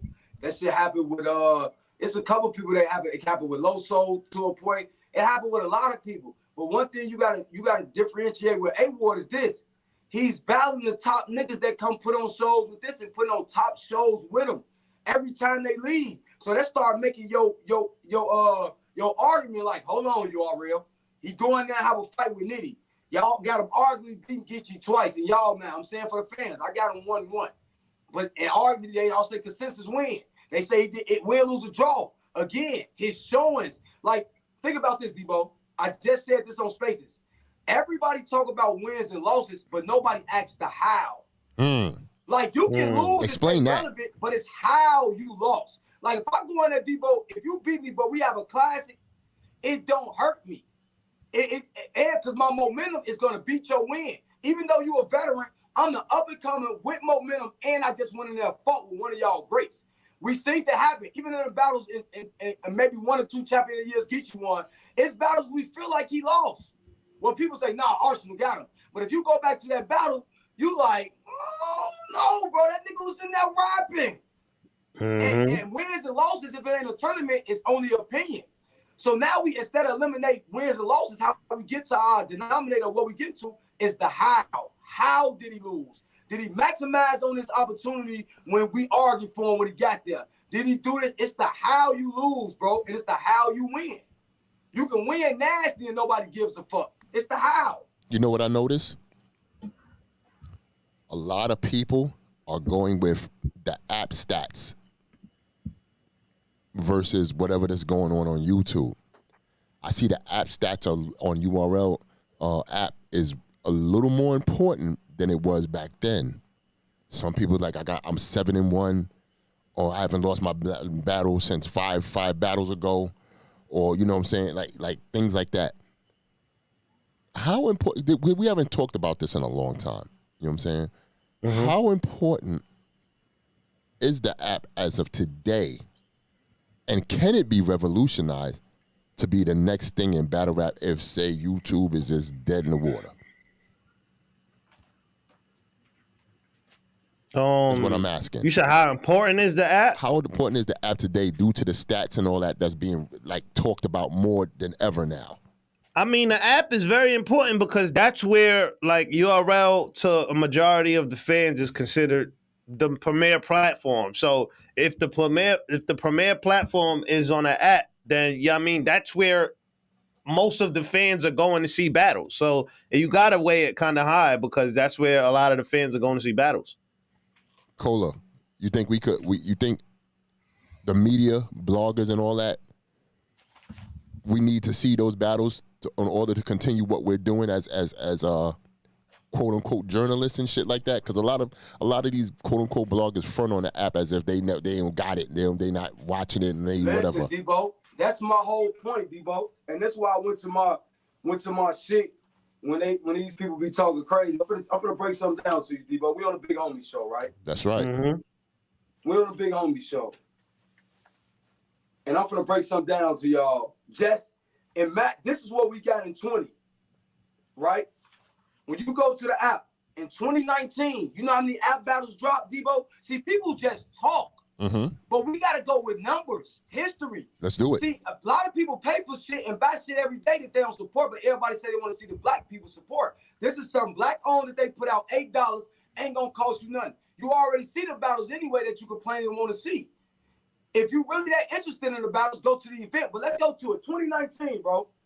The app dropped, Debo, 137 some battles. That was 2019. This the first year in the app. Nice. They dropped 137. 2020, you know how many app battles they dropped? 173. Ooh. I ain't even got no more further. You gotta understand what's going on. Everybody's hating, but if you actually watch it, see, people, they ain't going to appreciate those PGs and those battles for the art no more. Because just as well as they say we super fans, y'all super fans. All y'all want to do is become league owners, but y'all ain't spending $1 no more because everything on caffeine. Y'all want to be executive producer of what we need to be doing on our shows. And it's becoming too much instead of just being fans. Everybody talking with no history. Go to the app. Now, if I say 137 in 2019, 173 in 2020, how many of you probably think 2021 and 2022 they did at this point? That's a lot of fucking battles, Debo. Right. So let me ask you a question. Great stats right there, Cola. I appreciate that, man. I keep everything stat-wise, even to my brother, why you say math power. And that's why the Bar Guy show is so great. I got a math power sheet that I look at every day with Brandon, how I keep it lit, how I keep it going. This shit y'all don't know. Shit he taught me personally. This is what y'all don't know. That's why I fuck with Cola. Now y'all know why. Now y'all know why I fuck with Cola, man. That's my guy, man. That's my right-hand man. Come on, man. Polo, so this is the question I got for you. Everything in battle rap is like, I say this, I'm gonna make this metaphor. In hip hop, I call the music the accessory to the person, meaning the artist is the artist. And you don't want to know, you hear the song, okay, you're cool with the song, but you want more. As a fan, you want more. You want to know you want to know their life, their whereabouts, what they ate for lunch, what they ate for breakfast, what they wearing tomorrow, all this other shit that's just unnecessary. But the song is just like at the bottom, you know what I'm saying, key of the interest of the artist. Now I apply that to battle rap. You know, they love the battles and stuff, cool. But before and you know, during and after, it seems as if battles are not as important. And I don't want to paint that narrative, but I'm gonna go there.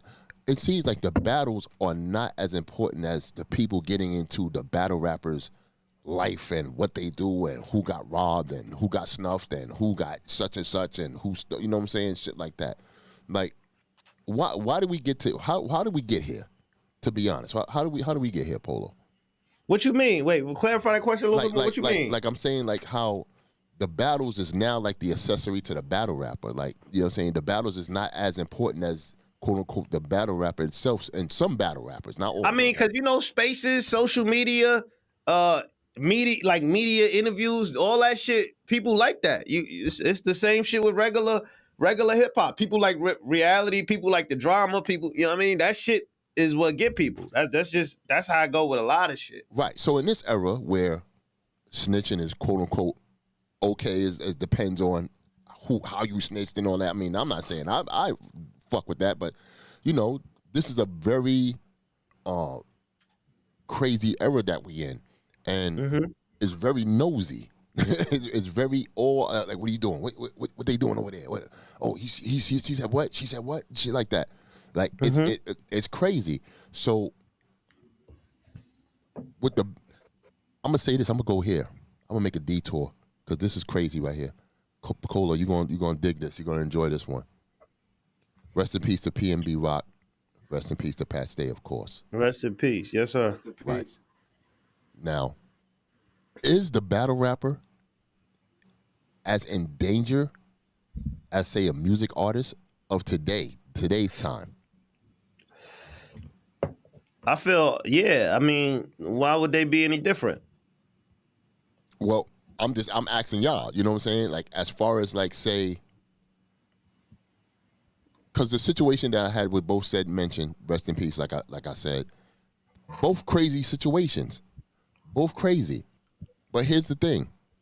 Some music artists can afford security, whereas a battle rapper, they just got their homeboys. They ain't got too much, you know, they don't have no security and things of that nature.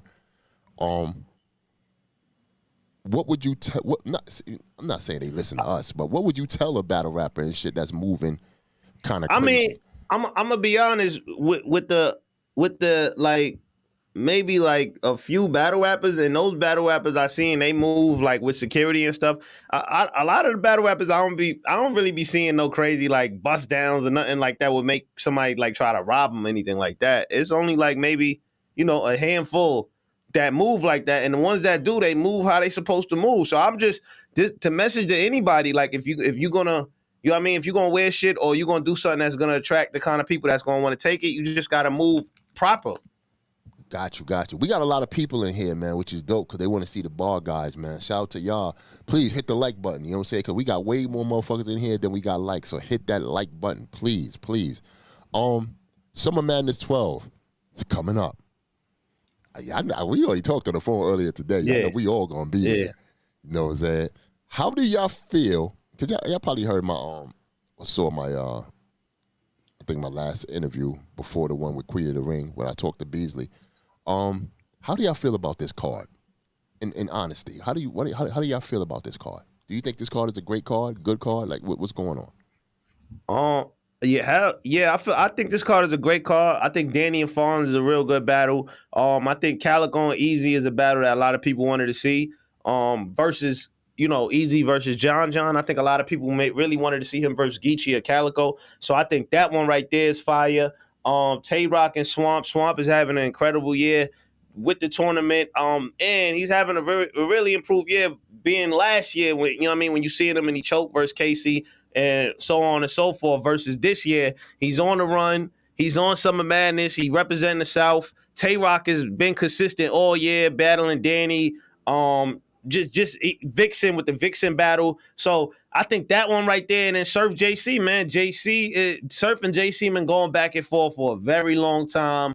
JC not only has a lot of momentum right now, but he just won a tournament. I was judging, salute that, whatever, but shameless plug. But yeah, he definitely just went crazy in that tournament. So coming off 120, entering a battle with Surf that's arguably haven't lost his last few battles. Even though the last battle had some controversy behind it, but coming into this battle, man, I feel like that's going to be a battle of the pen. It's going to be it's a lot. And also a lot. And last thing on my fault. No, go ahead. This Summer Madness determined a lot of the year power rankings. Because if you really look at Let's go, Polo.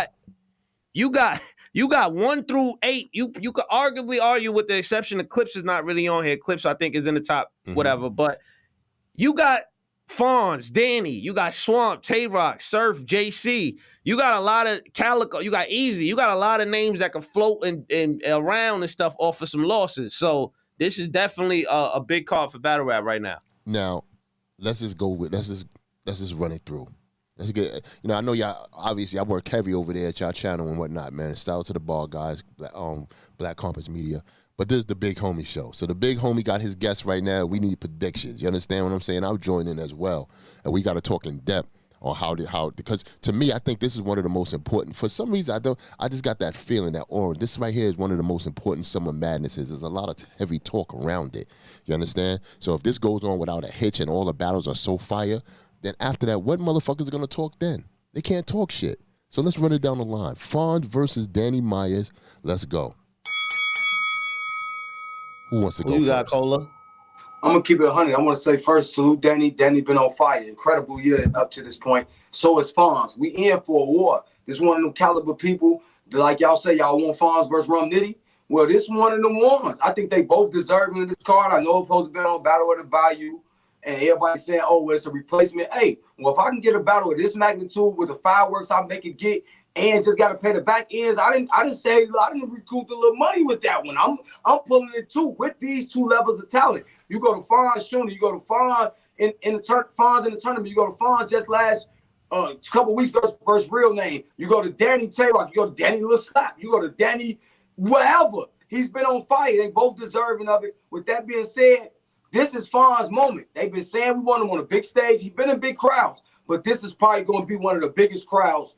I got Fonz pulling it out 2-1. I think it's his time. He really solidified himself because he was the winner of that tournament Easy was in, and they peers. They both got a city, and he finna take his place next to his rightful own place where the crowds be, where everybody say he can't do. I got Fonz 2-1 in a great battle, though. I think he's just gonna do what Av did to Danny, because Av called, like, they don't talk about that, but Av got Danny, but that's another story. I got Danny Myers actually for the exact reason. I feel like for the Av battle, I feel like that was like kind of a little early preparation for Fonz for Danny, and also Danny kind of has been on a crazy run this year, and with his like newfound ability to like, well, it's not really newfound, but he's really like pushing it this year with like his ability to like rebuttal, like even with the Nun when he battled Nun and he rebutted like Nun best line with the I let the auto he rebutted that kind of I feel like that kind of had none a little dizzy. Like, you know what I mean? When somebody able to do that to you right then and there on the spot, then get back into that material, that's a real good trait to have. But I got Danny, man. I'm just going off. Danny ain't gonna play. This is a big opportunity for Danny Myers. The same way people saying it's a big opportunity for Fonz, but shit, it's a big opportunity. This Danny Myers making his debut, so it's definitely. I got Danny. Fonz. Exactly, but I'm saying people was giving Fonz that credit, like, yo, this Fonz first time he gonna show up, but they forgetting even though Danny been here, he ain't really been here. So yeah, he been in big crowds, but he ain't been on Summer Madness. It's Summer Madness though. It's the prestige. So I think Danny gonna get crazy. I think Fonz gonna get crazy. I'd say who out of those two were actually battled in a big crowd situation? Because I know the venue. The crowd is gonna be bonkers. It's gonna be a lot of people. Right. So I'm not just giving it to Danny just off of that, but that's an advantage that Danny definitely has. And Danny's the way Fonz punch, I can see him lifting. I feel you, Cola. I feel you, but Danny. Think about this. Keep it 100. When any of our punches really been in their bag, when have they ever failed us? Danny just had a crazy battle with Rum Nitty, and Rum Nitty was in his bag. You said who? Danny Myers with Rum Nitty. Them two punches in they fucking bag, exactly. But my point is, Danny just had he just went toe to toe with arguably the best puncher right now, which is Rum Nitty, and they probably had a battle of the year contender right there. If you ain't see that battle, go check that out. And Danny went crazy in that battle. So like, and that wasn't too long ago. Danny in a different pocket right now. He's not playing. It wasn't too long ago, but we know respectfully, when Danny ain't out the bubble that he might get once a year neither. We not gonna act like he don't have one a year where we like, Danny. Who knows? Who knows how he come here? Fonz was one sermon away from losing to Prestavia if she ain't choking that tournament. I'm just saying. What it was and what it is two different things, though. I'm just saying. That's what's up. That's what's up. I don't know, man. I think this in general, the first battle is always the tone setter. If those two cats go off and amaze the crowd, we're gonna be in for a great night. So salute to those two, man. Say he got Danny. I can say because it's really it is a 2-1 either way type of battle going into it. Because Fonz is one of the best punchers in the world. We're not gonna act like we weren't just saying that a month ago. Now he get Danny, and Danny just finna beat him out the building. That don't go like that. No, I don't think it's gonna be out the building though. But I'm just saying it ain't gonna go. It's gonna be 2-1, a great battle, 2-1 either way. That's why you can say that. Dope prediction for sure. Salute. With that said, let's go with Shotgun Suge versus Chess. We know that's a rematch, but there's two different individuals. They've grown, they've gotten better as artists, and it's gonna be a battle. Two street cats that's hungry for it. They both have good runs so far, and they both had great showings the last time we've seen them. You understand? So go ahead, Polo. You go first. Who you got? Who I got for the next battle? What was up? Could you say? Cause you just cut out real quick. My fault. Chess versus Shotgun Suge. Oh, for this one, I'm not gonna lie, man. I'm just gonna go off for recent performance. I think Chess is fire. But I got Suge on this one, man. I think Suge is rapping like he got something to prove right now, and I think even though the Stumbles battle, y'all said he smoked Stumbles. That battle was a lot closer than I thought it was. I said that earlier today too. I said that earlier today too. Yeah, that battle was a lot closer than I was led to believe, but I still had Shotgun winning, but he ain't win like how he was, but he still was able to rap with somebody rapping on that high level. I got Shotgun for this 2-1. Queen's Holiday, thank you for the super chat. I appreciate it. Go ahead, man. They said battle of the night. That Cash App too, Polo BCM, man. Yeah, Young Cola hit that up too. Hit my peoples up, man. Definitely hit my ass. I ain't rich, motherfucker. Hit me up. But they said battle of the night for Suge and Chess. What do you think, Cola? Talk to me. I think it's definitely gonna be a crazy battle. But if we looking at this shit like sports, last time we seen Easy on that big card any given Sunday, and against Jack Boy, I thought Jack Boy did very well against him. Where it was like they were saying Chess is a 1-rounder. And then I seen him going there with Cal, where I think Cal got him as well, clearly. So we ain't seen them really since then on the big stage doing chess, but I know chess do also show up for big moments. But what Suge been doing in the recent, and they let that big stupid ass gorilla out back into the jungle. He wilding on that stage. You gotta be there, Debo. Suge is in that bag. Remember when he battled Rum Nitty, T-Top, and all of them in that pocket, Chef Trez, Pat State? He's in that type of pocket. Right. With that being said, chess gotta show me too. I got Suge 2-1 in a good battle. I think Suge ready because he had a couple battles in close preparation where he still did very well with the showing of stumbles and drugs. So I think the short preparation, I think he's locked into a point where the momentum on his side, I'm going with Suge. It's just what it is. 2-1 Suge, but I think Chess can get him. Now keep it 100, but I got Suge. Now we know, Chess is a part of gun titles, which is a heavy gun title card on one side. So is it safe to say that Chess is going to come super crazy because he has his other teammates are going to make sure he's on point, from Tay-Rock to Surf? They not playing with each other. I'm not saying just with Chess, but with each other. Chess definitely gonna get crazy, but Debo, this one I'm taking tonight. I just think it'd be unfair going into this battle. The legend of the person that Shotgun is, and even the status Chess is, with what the work that he did in the recent, to just say Chess gonna be Suge. Okay. Even if I really was looking at it like knowing Chess gonna be his top, he got to show me at this point because he beat Busy Lolo. Salute that. But his last time versus Calico, somebody he's supposed to he had a lot of complications, respectfully. And I ain't taking up. The boy is incredible.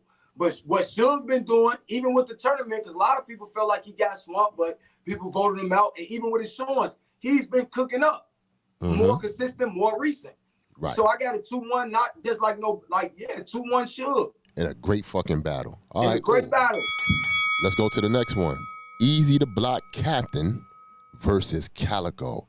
This is one of them ones, man. Cola, I already see you shaking your head. Let's hear it, man. Let's go. Listen, Debo, I'm gonna keep it a whole buck. When this battle comes, we need to see the old Triple Beam back out. We need to see pots. We need some props on the stage. We need props on the stage. We need a stove. We need a microwave. You see what I'm saying? We need one of the new clocks that you can put a cup on it and make sure. Yeah, we need that real trap shit on the stage for this one. This is a perfect setup. This trapper died. We need to go on the Detroit blocks, and we need to be on one of them Philly blocks. We need to hear it. From the nicks to the dimes to the dubs, to the quarters to the halves to the holes, nigga. And the elbows, nigga. This need to be one Let's talk. This need to be one of the top 5 street battles. This gotta be one of the ones, man. Calico or Easy can't come in and do nothing other but give us a classic. That's a fact.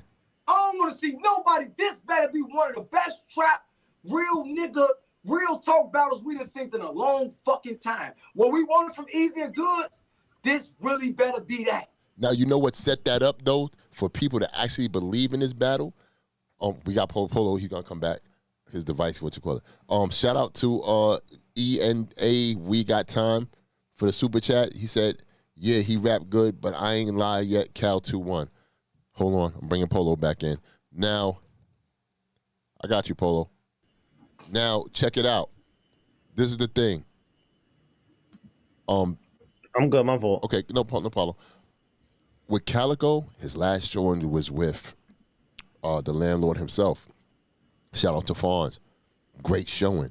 Like, I've seen one of the best, not say one of the best, but one of the on-point Calicos that I've seen that made me like, yo, this nigga's coming, B. He's coming for blood. Like, he's definitely going to put in work. And this is Mr. Summer Madness. You know what I'm saying? At the end of the day, that's what he says. It feels like Summer Madness again. So, I don't know. Polo, you tell me, man, who you feel like you got. If you had the house, who you putting the house money on? See, the thing with Easy, I feel like it's hard. This one is hard to call a winner because it's like I already know what I'm getting from Easy to Block. Like, Easy don't take nights off. He been doing this for years. He did this. Go back to when he battled Swag Tanner. He been rapping like this at this high level. He been cooking up. So me and Cola, we've been like for the bar guys for the COVID era. We was keeping people updated on the people that needed to be updated on. You know what I mean? So We definitely so Easy. I know what Easy gonna bring, and Calico. I know what Calico is not playing. If you just seen that one rounder versus Farms, Calico went crazy, and then Farms went crazy too. That was a tie. One rounder. So I know the level with that was a tie. I know the level was crazy. That was crazy. That's one of my favorite one rounders in a while. So I had that battle being a tie. So I know what Calico was bringing. You know what I mean? So that was really preference of Cal doing him and Fonz doing him at a high level, like at a high level. High level. You pick if you want Polo. Either one. Got my nigga. That's the perfect example of what preference is. Calico, Fonz. Yeah, exactly. Versus Ryder doing the same thing comes down to the point of who you like style better, which can make it a preference, man. Learn something today. Bar guys, talk crazy, Polo. It's crazy, yeah. That's why I feel like with this battle, even with Easy to Block and Calico, I feel like with the same example with Fonz, I feel like they're gonna be rapping at such a high level.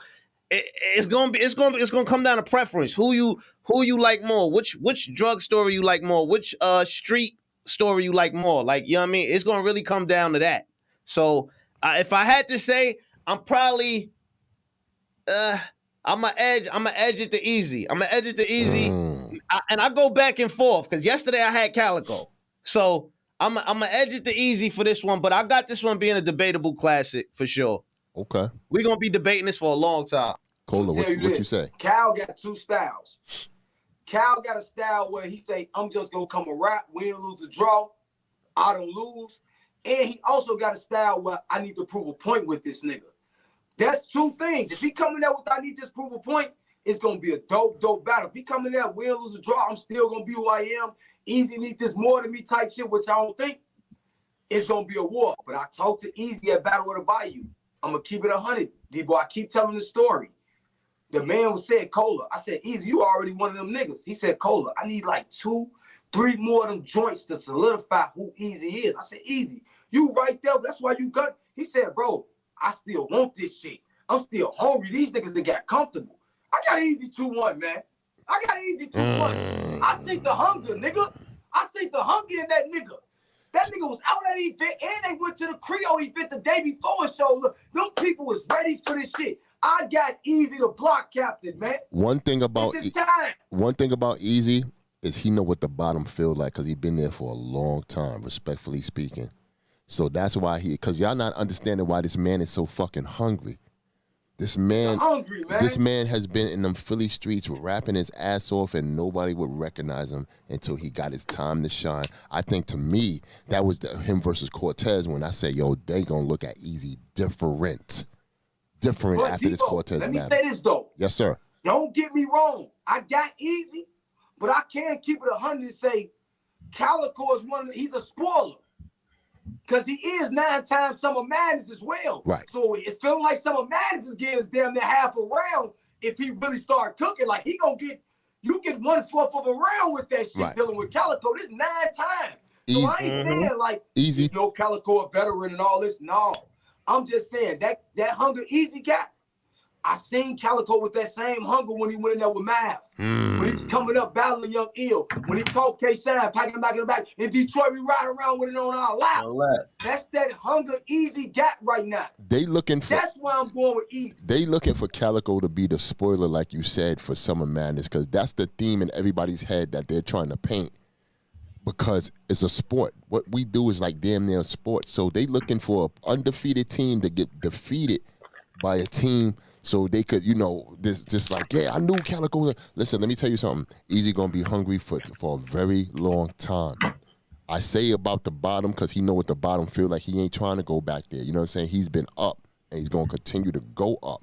So with that said, Calico got a hard fight in front of him, but I believe in Calico because Calico, he got an orthodox style and a street style that's so crazy, but it's so simple at the same time that it doesn't go over your head. Like, you know where he's coming from. You're like, yo, okay, I get it right then and there. So with that said, yes, sir. This is the same movie. Easy is remember why I just said to you with Calico at the battle, Shine and all them. Then he finally get Mad Hoffa and do what he's supposed to do. Then Summer Madness too, he get Lux. This the same projection. We know Easy almost got Mook, but look at the battles with the Rex, with the T-Top, with the K-Shine, with the Verb. He's putting on those performances. And whether you feel like you won or lost, in your opinion, I ain't here to tell you your opinion, then you can replay these shits. Where you like, nah, him in chess. Like, bro, he's giving you those high-quality battles that what you was just talking about, that we can love again, that we can rewatch and say, nah, this the reason battle rap not dead. Because niggas like this around, giving us with those vets, coming giving him the proper respect to be just as good as well. Yes, sir.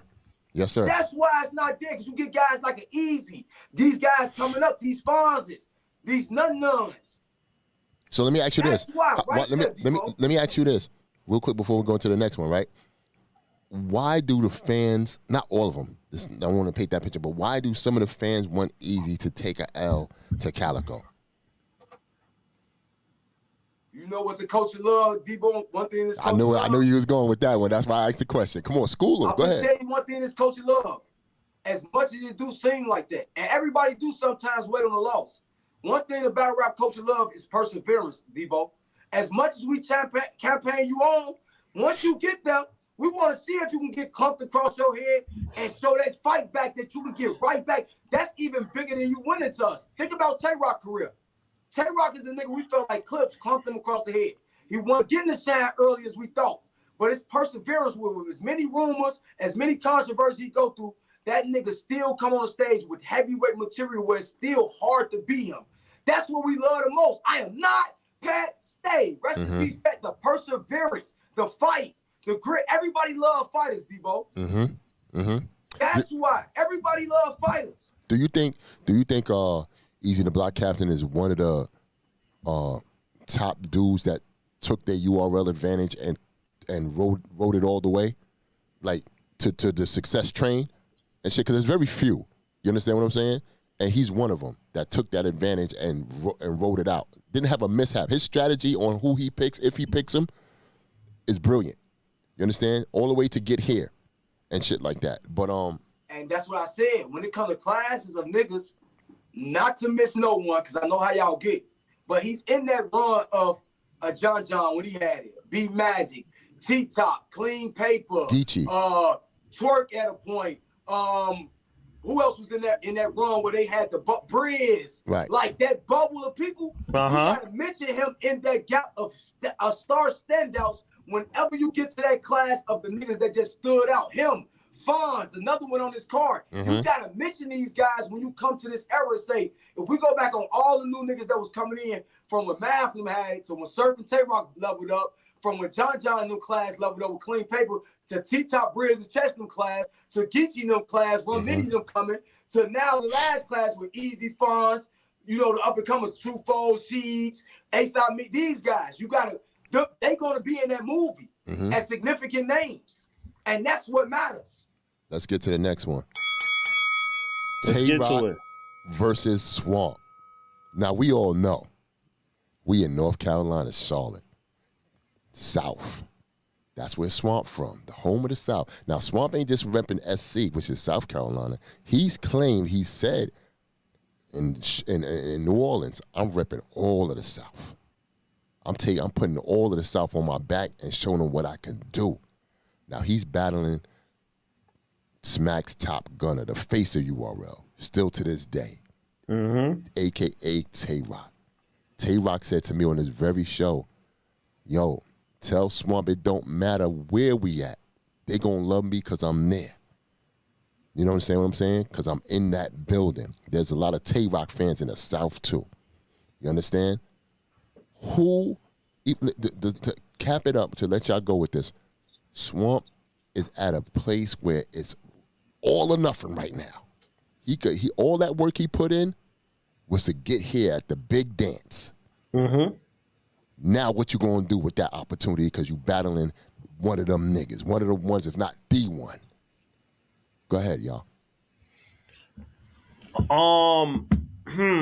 I mean, you know what Swamp, I feel like I kind of know what Swamp is gonna do, man. I think they keep giving me the ISO. I feel like I know what Swamp is gonna do, man. I feel like Swamp had an impressive showing in the tournament. But with that being said, I ain't gonna lie, man. It's a tough battle for him. This gonna be a tough battle for him. It's Tay-Rock. Tay-Rock don't really be Tay-Rock really, you know what Tay-Rock does every damn card, man. Tay-Rock shows up. He's always at high level. And it's a battle that they fake had a little rivalry for some time. Y'all think Tay-Rock forgot that? So I don't know, man. I definitely got Tay-Rock on this one for sure. Okay. Cola is on you, my brother. Nah, again, I love Swamp. But again, when it comes to controversy, rumors, shit that happened in battle rap, it don't matter what you do. Somehow Rock is able to withstand anything you do. From the rumors, from whatever you think is real about him. Time after time, that's what made him him. That's what made him him. His fight, his perseverance, and always giving us top-notch material. We done seen them been hit with stupid rounds. Y'all remember Calico? Feeling like I snatched him and grabbed him off a rebound. Hey, y'all forgot motherfucking Geechee Gotti in Philly? First round, Rock still come out that bitch fighting. That's one fight Swamp got. And I think Swamp gonna be dope. But he's battling a nigga that's always prepared, always ready. And you seen Rock versus Vixen this year? You seen Rock versus Danny? You seen Rock in the last 5 years? It's just ill. It's nothing against Swamp. Swamp is just you have to show us, nigga. That's it. That's what the place Swamp at. We seen you with T-Top. You was, We all know that. We know. Big moment. I'm just saying, big moment. Right. We seen you cooking in that tournament. You maximized on those big moments, which we asked of. That's why we praising you now. But he's got the hardest fight, and that's not because it's Tay-Rock. It's not because it's gun. Tay-Rock is the greatest battle rapper of all time, Debo. It is what it is. When it comes to on stage, not who you helped put on, not who you brought in the culture, and he done helped a lot of these brothers that's around here. That's Let's a fact. Hold on. Shout for the Gumball King. Shout to Leo V, man. He said, go ahead, I'm sorry. Swamp can accomplish something so significant. But the funny part about that is Rock knows the significance of him losing at a time like that. And a nigga like that is just hard to beat. Swamp better show up or he can. You see what just happened to T-Top. We don't want to, they ain't want to hear that shit about his baby mama. They ain't want to hear shit about caution. They ain't want to hear shit about this, and that. They wanted to hear you rap. So if Swamp ain't got anything more than raps and guns and real shit, he gonna be in trouble if he talking about caution, if he talking about rumors, because they ain't let Top get away with that. Yo, that's a fact. Salute to Leo V in the super chat. He said, respect Debo, but Geechee Gotti's the face of URL. Okay, that's what's up. That's what's up. Gotta shout out the comments and stuff, man. We gonna get to the next one. The main event. Well, I call this the co-main event because I can't front on Rock. Now, it's a lot of jibber jabbering and going back and forth for years. Damn near the equivalent to Surf and Cortez, which I said on this very program that was a lackluster battle. It was okay. But JC versus Tsunami Surf.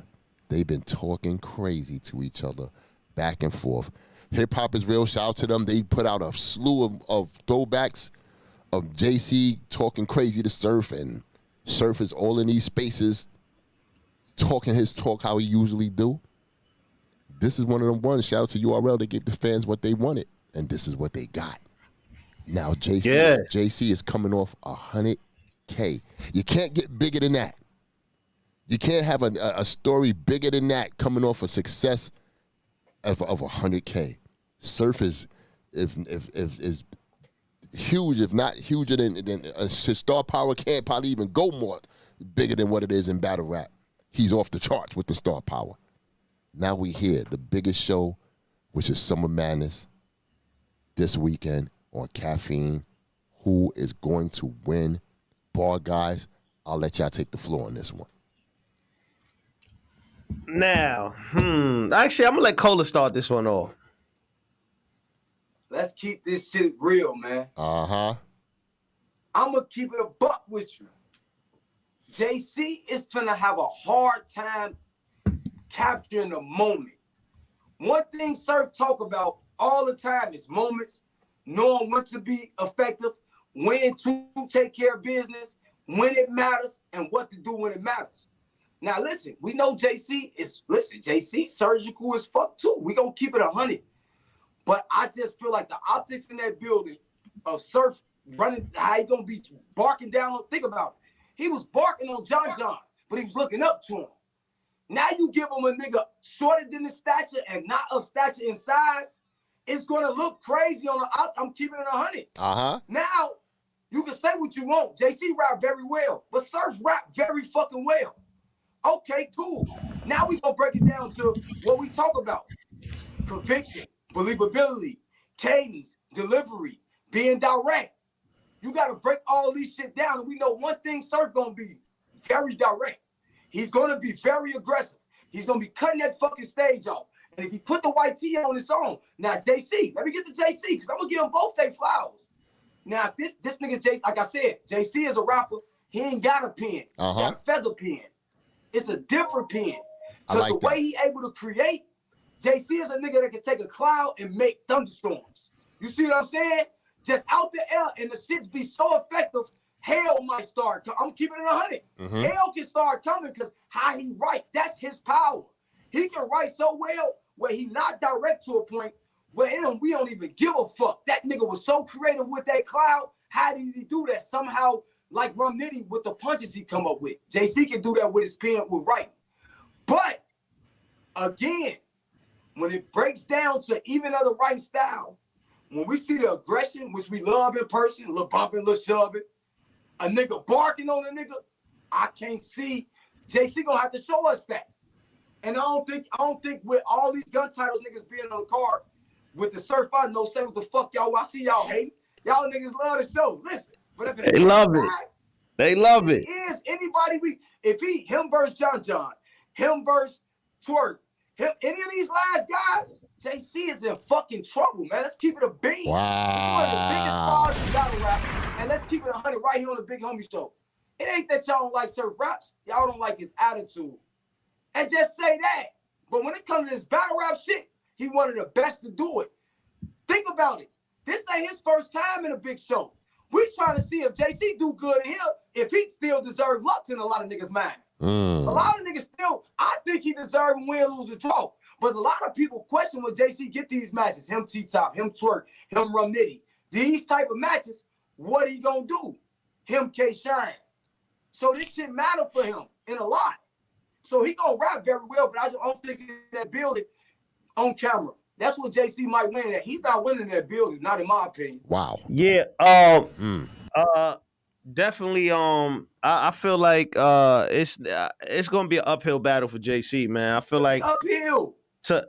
You kind of like you battling like the premier artist in like his backyard. So it's like it's definitely JC is gonna have a lot to fight up against, man. JC, number one, the slow flow JC, he gotta leave that home. You gotta leave that slow pocket, that slow get to the punch JC. You got the tournament, you gotta leave that home. You gotta bring that old JC out, man. You gotta bring the Grim Reaper out for Surf. And even that might not be enough. But you cause he's not only fighting Surf, he's fighting momentum, he's fighting a Surf could get a haymaker reaction off a slogan. So he off a look. You know what I mean? So he's fighting a lot of different elements that he's not usually used to fighting. So he's fighting one of the higher echelons of this culture. When you mention, regardless of how you feel, Lux them away. When you mention this motherfucking culture, say what you want. You're gonna mention Tay-Rock, you're gonna mention Surf, you're gonna mention Geechee Gotti, you're gonna mention certain niggas you just Calico. You're gonna mention these niggas. These are the niggas at the top of our game. It's a lot of people still questioning, even with JC winning this tournament, is he still ready for those caliber of niggas? Is the question. He get to show us now, but until he show us, I don't see him winning. And I ain't gonna act like I got him winning he gotta show us. Yeah, it's hard for me to have JC winning this. Like I could see if like Surf was like on a down slope, but it's like his last few battles, he's been giving you highlight top tier performances. Like the John battle, the Twerk battle, he's been giving you like a lot of highlights. So it's definitely going to be an uphill fight for JC. Now, if anybody can do it, I think JC is one of the people that could possibly do it.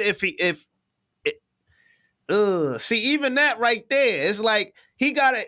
If it depends on the building, the energy of the building is gonna let me know. Like you might get a building that just want to hear pen shit. They don't care about all that shit. The energy of the building is gonna let me know, but it's hard, man. That's gonna be a hard battle. That's a hard battle. Let me ask you this. Hold on, Cola, real quick. Lyric Player, shout out to you. Lyric Player 23 gave me a super chat. He said, "So Surf not fighting the writing his own material narrative?" ? Writing his own material. I'm guessing he's talking about what gun title? Quilly? I mean, you best believe JC finna talk about that. I can guarantee you best believe JC's finna have some type of flips about it for sure. Right. What you gonna say, Cola? My fault. I was gonna say first of all, again, fighting how when I still pop out a host of spaces is 1,000 in there. All y'all could do before we even got to the battle was talk about them. Now this is the problem. This is the problem, Cola. Hold on. This is the problem. I respect you what you're saying, but now we going with fighting star power versus bars and shit. Because y'all pretty much telling me as if JC is not a star. No. That's not what I said. I like that. That's not what I said. Debo, think about it, Debo. Hulk Hogan is one of the biggest wrestlers in the world. His finishing move is a leg drop. Hogan is just Hogan, bro. However you want to say it, whoever they star power you build on that. You can't downplay your star power, what you work for. It was a time he was just little old Surf. When it was the Mad Fathers, the Rexes, the Mooks, he built that. It was time Tay-Rock wasn't battling nobody what they say, but they lied. But star power on bars, is it fair? Is it fair? We talking about a nigga with star power. Yo, wait, hold on real quick, because I definitely don't feel like I didn't say the star power thing. I said that star power is one of the elements, but the other elements, when you go back to rapping, is Surf is probably neck and neck off. A lot of people got Surf being a better rapper than JC. So if you even take away the star power, you get back the bars. The bar for bars, Surf to a lot of people is better than JC. Okay, rapping wise. Okay, so let me ask both of y'all this. Let's keep it 100. You would say that, but the consensus will probably say, and there's no shot to Surf, the consensus will probably say the better pen would be JC, whereas the most star power and personality would be Surf. These no Avi trolls in your shit probably say that, but like the regular people everybody else. Don't be dissing my chat. That's my peoples out here. Shout out to my chat. These niggas will probably say that shit, but the regular people we have conversations with in space, the hundreds of people we speak to in spaces or in the street or anywhere when we do a show, or the hundreds and hundreds of people we speak to, they got Surf being a better rapper. I tell you this, Debo. I tell you this. If it was still, again, we in battle rap.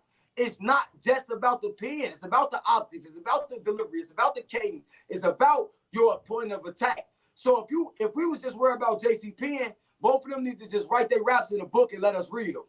No, but it's not that. It's about how it look. It's about your aggression. It's about all these things that make battle rap that we love. And we know for sure Surf conquer all those skill sets. We don't know if JC conquers. All we know is he got a pen. He gonna have to turn. He gonna have to take us to Pontiac, man.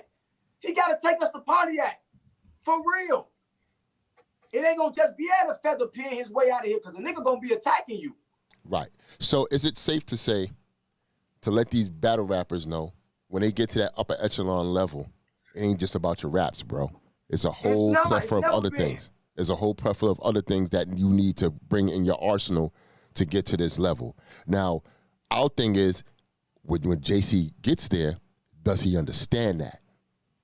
We'll find out when he's on that. We gotta find that out. That's what the battle for. We're gonna see. And I'm here to tell you, Debo, as much as I'm breaking this breakdown for you, I'm gonna have the most real live in person breakdown. If JC if he go in there and do his thing, Swamp, whoever I picked against, Chess, if they all go, bro, I'm gonna be right back here with that same. I'm gonna come on a big and tell him like, nah, them boy, because it ain't about being right or wrong, because it's all predictions. It's all what we think of how we interpret it.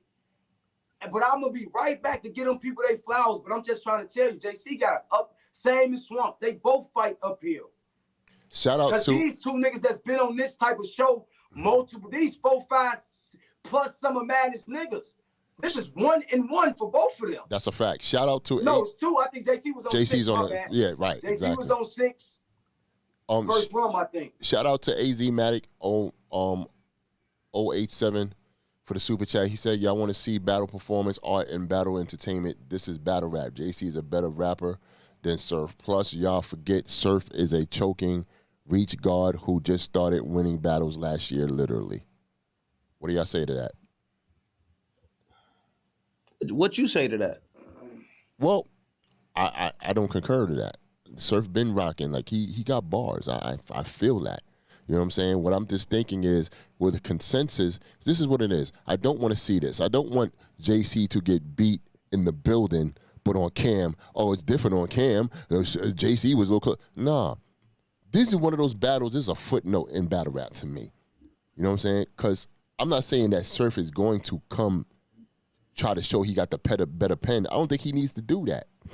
But I feel like if we going to judge a battle, let's judge it right then and there. Fuck them cameras afterwards. Fuck getting it on cam. Let's get it right here tonight.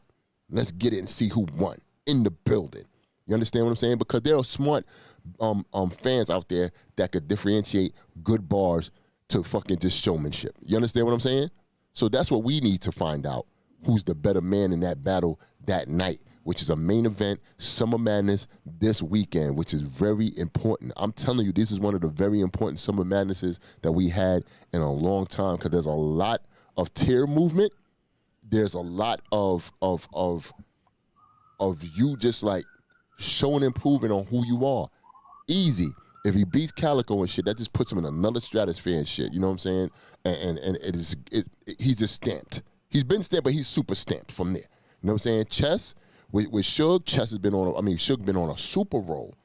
If Chess could stop that and show he gets crazy, he's already a legend in my eyes, the young guard that he is. But it's just gonna be looking so different because he's stopping a run. A lot of people that's on this card are on runs. Everybody on here deserves it. There's not one fucking person in here like, yo, why the fuck is this person here? Not one. Even with Fonz and Danny, which is less talked about, but I'm telling you, that's going to set the mood. And Fonz is going to show and prove. I'm not saying I sound like he's going to beat Dan. I'll take fucking Fonz. I'll take Fonz to fucking win that battle. You know what I'm saying? But he got an uphill battle to climb because Danny got all the tools to beat Fonz in a battle. There's a lot of showing and proving in this shit right here. If JC, we're going to get back to that, if JC pulls out the quote-unquote impossible, that what people will probably feel, because there's a lot of people that say JC's going to fucking win. You know what I'm saying? But I know that the majority are saying Surf. But if JC pulls that off right then and there in front of your face, it's way more important than pulling it off on cam. Am I right? Because we'll be coming back after that, doing recaps like, oh my God, I didn't think it was possible. That nigga JC, yo, he beat Surf. He beat Surf. That's be going on. It's gonna bring that type of uproar. Who he's battling. My point exactly of what I'm saying. That's why you can't escape. Like again, even with $20 man, letter A, I forgot his name. My bad, because I seen A. Think about this. He say, I do this with choking. And I ain't even go back into it. But even if you say how many losses or wins, you forgot Surf X Factor, Surf Brick, Surf Hitman, Surf Big T. This all before Rum Nitty and all these guys you swear he choked about. Then when you go on his last four, him Cortez, him Twerk, him John, or whatever, all them bitches been flawless. Him Calico been damn near flawless wins to a point. So what are we talking about for sure? I ain't gonna go back to my last battle. You ain't good as your last battle. That's what Trufo told me earlier. I always say his last battles. I'm gonna go to the last four. If you go if you go out of the 4 out of 4, the percentages of that is way better than good. However you want to look at it, because different people interpret different things. I'm gonna give y'all credit. Everybody feel different, but at the same time, the work, bro. Stop it. The last 4 opponents JC beat don't even compare to the last 4 opponents he beat. Respectfully, even in that tournament, the last 4 niggas JC faced to win 100 don't even amount to the last 4 niggas Surf face. Cortez, and we got to take that into account. And Calico. Let's stop playing. We have to take that into account. That's heavyweight shit. That's why we got him winning. Y'all can talk y'all ass off and just say y'all haters. But at the same same time this man been putting on, only 2 balls we seen him drop on a big stage was Clips in the Born Legacy and Lux in the Caffeine. Everybody else dynamic. X Factor dynamic. Shine dynamic. Go to it, y'all. Let's talk history, not y'all dislike for a nigga. Let's talk what's actually been done on paper, on record. See, that's what we don't be doing here. I gotta He drop talking that. to your niggas too. They talk to these niggas, man. That's what he. Let's Talk to these niggas, man. Nigga. Yeah. I can give you 5 classics. If you take away him and 5 of these classics, a lot of this culture is gone, nigga. Right. Facts. And it's only so many niggas like that. Rock, Hitman, Arsenal. You take away some of the battles from these niggas, the culture a little fucked up. Calico. Like, stop playing. They have to be stupid. With their stars, they gotta be superstars. With their stars, they gotta be superstars. Everybody plays a role. Facts. That's our prediction and shit like that. Shout out to the super chat. Lyric Player 23 said, legit question: are we giving credit for aggression over bars? So you're looking forward to Surf barking on Little JC over bars? Who said that? Who he ain't barked Super on chat. when he ain't had no bars? He ain't have bars when he's barking on John. Fog his glasses. He ain't slide down on like a computer. He was riding on that nigga. Shut up. Y'all synced it? Stop acting like y'all weren't impressed with the movie. Act like he ain't going there. Again, this is what it go to Sean's. No, Twerk did choke. But his Sean still was top-notch Sean, my nigga. No, he won his great verse Cortez, but he was just a good enough verse Cortez that he needed to be. He won ass. Him and Calico. Dope battle. Another one upstairs. What the fuck is you talking about? Like, stop playing, bro. Say it's attitude. Don't say it's battles and, oh, a nigga choke, because I guarantee you, I can take 10 of his battles against 10 niggas in this culture battle, and it's not going to be the same impact, the effect, and it ain't going to mean as much. So y'all can go with all that bullshit y'all be talking about, and with the gun titles hate, and that's another reason, respectfully, JC might be in trouble. You got 4 niggas with gun titles that bring 4 different fan bases for what they do. Rock, Legend of Legend, Easy Newcomer. Chess got the leader of the new school to a point, the first new school, the youngest. And then you got motherfucking Surfing there with that Rolling Loud. It's gonna be a different. Them niggas in trouble. And if they do it, we taking the head off. But in a prediction, we can't see it, man. If this is my last question, because I got to go get to another question before I end the program. If all 4 gun title teammates win their battles, where does that place them and their status in battle rap today? If all 4 wins, like I said, I feel like, first off, they're gonna be talking wild shit to everybody. They're gonna they're gonna go crazy. Like, so social media is gonna be something you ain't never seen before. They're gonna be waking up every day talking crazy. But besides that, I mean, it really depends on where do you have them ranked on the power rankings. That really kind of depends. If you have Easy high up, if Easy wins this battle, people are probably gonna have him in the number 1 spot, most likely. Probably Easy and Tay Rock will probably change the most. Got you. Easy and Tay. Okay. Debo, Yes, sir. you finna listen. Remember, last Charlotte event, he battled Cortez. Only motherfucker got off that stage that was taking pictures respectfully. I ain't talking about the Ira. See, niggas think it's because I fuck with him. No, I'm just giving you the facts. Only nigga behind that venue that had with a line, people full of pictures, was Sue Surf. This hip hop is real. Got the shit. I ain't shoot it. Hip hop is real started. Now you telling me you gonna put 4 of these niggas on one card? You finna really see some WrestleMania. We here for gun titles and nobody else type shit at this event, bro. It may seem unfair, and I understand y'all ain't ready for this shit. You telling me you gonna give me a meet and greet as well before this show? Man, they finna go. Man, it's finna be hard. Now let me tell you something. What's crazy is this: you hit that nose right on the head, right? Man, it's You finna hit be the nail hard on the head. as I mean, hell to beat one of these things. You really finna go in there and have to Rocky Apollo this shit. This not me telling you this. You see, listen. If the car was sold out just off the first 2 battles, I didn't need nothing else. And you telling me Smackman said venue sold out or damn near sold out? Come on, man. You know how many people really love them people?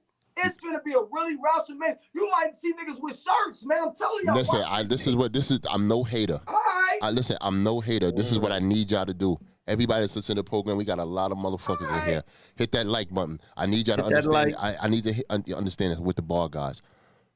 Friday, they have a meet and greet. It's plastered all over the place. I don't have it here, but you could obviously go to Surf's, Rock's, Chess, or Easy's page. I need y'all to flood that spot because it's for the culture. I'm no hater. I need those four to win when it comes to that meet and greet because it's going to show the fans, it's going to show us, it's going to show everybody that battle rap is still lit. Because I said, is battle rap in a drought? This right here is going to make me believe that it's not. Debo, Geechee also been another one. He got 3 events set up in 3 days. He's another one been doing these type of things because they know what comes with the branding, getting personable with the people, really getting that culture behind them. That's hard. You can't stop that type of star power. You can't, because it ain't just come from a nigga talking. We got the battles of the records that can show you why these people are these people, man. Regardless if you feel like you won or lost, because that's your opinion when it's not judged in the opinionated sport. It's the how, bro. And once y'all stop hating and really understand a nigga like me and Polo, the bar guys, know battle rap, it's the how you lose, bro. Mm-hmm. Because wins and losses is all in the mind of who interpreting what. Because there's no judges, there's nothing to clearly say you lost in the tournament. Mm-hmm. It's 2 people battling, we deciphering what we like, but it is a point to say who lost within the context of the content that's gonna go on in that battle and the optics of it, bro. Mm-hmm. You gotta really break this shit down, y'all. And I mean, I just proved on the highest scale that I'm able to talk battle rap. I was a judge with some legends, and I just went crazy. If I'm saying so, you did a good job. You know what I mean? You did a great job. I think at this point, y'all gotta be trolling this shit, man. Listen, Leo V, shout out to Leo V. He asked a question: who is better in their prime, JC or Surf? I'm gonna keep it 100. I don't even think that they in their prime yet, because for what I seen from Surf, those last couple of battles, he's way better than he was ever before. You understand what I'm saying? So I think Surf got room to grow, and you haven't seen the best of him yet. So I don't think he's in his prime. As far as JC, if JC buckles down and really want to go crazy with this shit, you're going to see a Super Saiyan JC that's just going to be phenomenal and crazy and whatnot. The back-to-back battles that he took with the tournament, he had to do that, obviously. But we remember way back then when we was making jokes like JC would take a battle in somebody's basement and shit like that as long as you get paid and all that. So, you know, he just pumps out material that's just so phenomenal, like crazy. So I'm still here, and I'm here for it to see when JC gets in his prime and whatnot, because I don't think he's in his prime either. Now, this is the thing. Shout out to We Talked Enough Summer Madness. We definitely gonna be there. Let's talk media. You know what I'm saying? Shout out to the bar guys. Let me give y'all your flowers right now. I've given y'all flowers. I'm just gonna continue to give you your flowers. I've seen y'all guys do phenomenal work. You know what I'm saying? And respect to Tone. You know what I'm saying? We already know Tone is a legend in that field and what he does, but he has a team. You understand? He doesn't do it alone. So he has y'all cats to pick up the slack when he's not around, and y'all kept the fans engaged on a high level, on a top tier level to me, where I seen y'all, I call y'all guys Black Compass a Swift Army knife, because y'all do it all. Y'all in Discord, y'all on YouTube, y'all in the spaces, y'all every fucking where. You understand? And when I'm talking about media, this is just important as these motherfucking battle rappers. Salute to them. But I'm media and shit. I've done media shit since 2010. You know, back then, a lot of people don't believe it, but I got proof. The records are there. So I had my hand in a lot of things. I say all that to say this. Sometimes we get the bad end of the stick when it comes to the battle rappers and shit. They just think we some niggas with mics and shit and just say crazy off the wall shit. But there are some of us that do good work, that give good analysis, that give good blogs, that, you know what I'm saying, actually have in-depth, you know, conversations in front of those cameras about the sport. You know, battle rappers could get emotional and shit like that because they feel, oh, you're talking about me. Stop talking about me. But we're talking about the sport. You understand? So I say this, where in the media, how important is it to be given the correct facts, to be in the correct media, to have a nice font because it's important to translate what they do, the guys, the battle rappers in the leagues, to the fans, so they can be like, oh, okay, I got it now, and whatnot. How important is the media to y'all? Well, first off, you know what I mean? Your rollout was a little bit. You like, yo, with Tone not around, y'all niggas is here. Stop that. My shit frozen. You there? No, I'm there. We good. We can see you. Oh, okay, yeah. No, my shit frozen. Now I'm fucking with you, but I fuck with Tone. Tone is my guy. You know that. Stop it. Nah, I know. I'm just fucking with you. It's definitely super important to have facts. I mean, I ain't gonna front because, like I said, Cola came a little bit after, but like when we was on Angry Fan Radio and stuff like that, it was kind of hard for us afterwards, like to really be taken serious as like media, because on the show, you know what I mean, it got crazy on there. Like it was like a, you know what I mean, it was a super X-rated show. Everybody said what they wanted to, or whatever the case might be. Sometimes it might not have been factual. Niggas might have just been, yo, what if, and just got off of what if, and you know what I mean? So after that, it was, you know, it was hard for us to kind of get like guess and shit like that after, because of the, you know, when we was doing that. So it is important to lead with facts. It is important to you know what I mean, to do shit the right way. Everybody different. Like you got media for everything. You got media that hosts that kind of energy. You got media that focuses on professional stuff, try to do stuff like ranking, analysis, just different stuff like that. So wherever you fit in, just go in that lane. You know what I mean? Like if you gonna come in here, you want to be like a tabloid kind of media. It's room for that. Just get in that lane. Make sure you research that lane and do it correctly. But I would just say, just research your information. Right. What do you say, Cola? Who complained with Howard Cosell, the relationship Howard Cosell and Muhammad Ali had? Who complained with the relationship Ahmad Rashad had with Michael Jordan? Nobody complained. I'm at who complains with Skip Bayless? Who complained? Had the relationship with LeBron James following Michael Jordan. Right. Who complains that Allen Iverson and Stephen A. had a relationship? Right. Who complains? That's only in this culture, bro. You got to understand this. One thing I learned about this culture, and like I say, I want to say this first, Debo. I want to salute Tone, Polo, Drizzy, Posey, for me being able to land with 4 good brothers that know this game, that was able to teach me and coach me. And tell, bro, one thing this culture like is negativity. For sure. If they can beat you down and get rid of you, for the fans' point, that's like an accolade for them. We got his ass out of here. We don't see him no more. Yeah, we have to get his ass. That's an accolade for you. But one thing I learned too is when they build you, they can do that. Right. They ain't build me.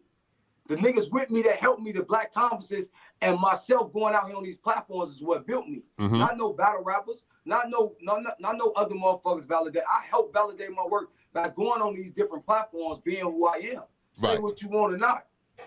You feel what I'm saying? This shit about building dope relationships. Because I can give you an insight with Danny Myers that you may not understand, because I was at that event in the back with Danny Myers. When I say one of them stories, you don't say, Cola dick ride, Danny. No, that's a story you want to hear. When I'm saying I'm there and Easy was telling me his grit and his fight, that's something you're not getting as a fan. That's my job as media. My job ain't there to make what you think I should be doing what I be doing. No, I'm going to do what I'm supposed to be doing. You going to like it or not. Oprah do different than Ricky Lake. Maury do different than Jerry Springer. Same kind of real, but different approaches. That's just what battle rap is. You going to like it, you don't like it or not. But at the same time, when it comes to media, we help this shit grow, as well as we got to take our lumps and bruises as being wrong, having to fall out with a battle rapper, and still being able to do our fucking job without no real feelings like a nigga should have to die, and being men at the end of the day, able to solve a situation, talk to another man and say, you know what, regardless of the perception, I'm able to say, I apologize, you apologize, and we don't care what they think. Right. It's just different men shit that go on. A lot of people gonna run on with the negativity and say compromised and surf or GT this or Black Compass be. But bro, we actually do the actual work. Most of these platforms you go on, all they commit is assaulting batteries. Battle rappers fighting and niggas saying SMD, we finna fight. Like, let's keep it 100. Black Compass give you music. Black Compass give you comedy. Black Compass gonna give you a little drama, but Black Compass gonna give you the real. From even outside to this. We had some of our top people complain about judging and this and that. but you ain't came out and judged shit to give us no blueprint or no example. So how could you complain about new media or any nigga coming in? Only people I see doing that is people like the Black Composites. Right. Jay Black. I ain't see these niggas really grooming nobody or bringing nobody in. They comfortable. Well, let me ask you this. Sometimes it'd be a little rift between some of the media, bloggers and stuff, you know, because the outside dudes, you know, are outside and the inside dudes are inside. But some of the inside dudes is just as important as the outside dudes. You an outside cat. You go to the. I don't want to see Tony Yayo, Polo. Bring your ass back in. Not my fault. Y'all two are considered outside dudes. Y'all come outside to the events and y'all actually mingle and do all that stuff. Whereas you'll probably see, say like a Vada Fly or Caps or say a Chris Unbiased inside. You know what I'm saying? And they do good stuff too. You know, what do you feel about that for not only the battle rappers but the fans and stuff when they call bloggers, you know, to differentiate bloggers who's outside and inside? How do you feel?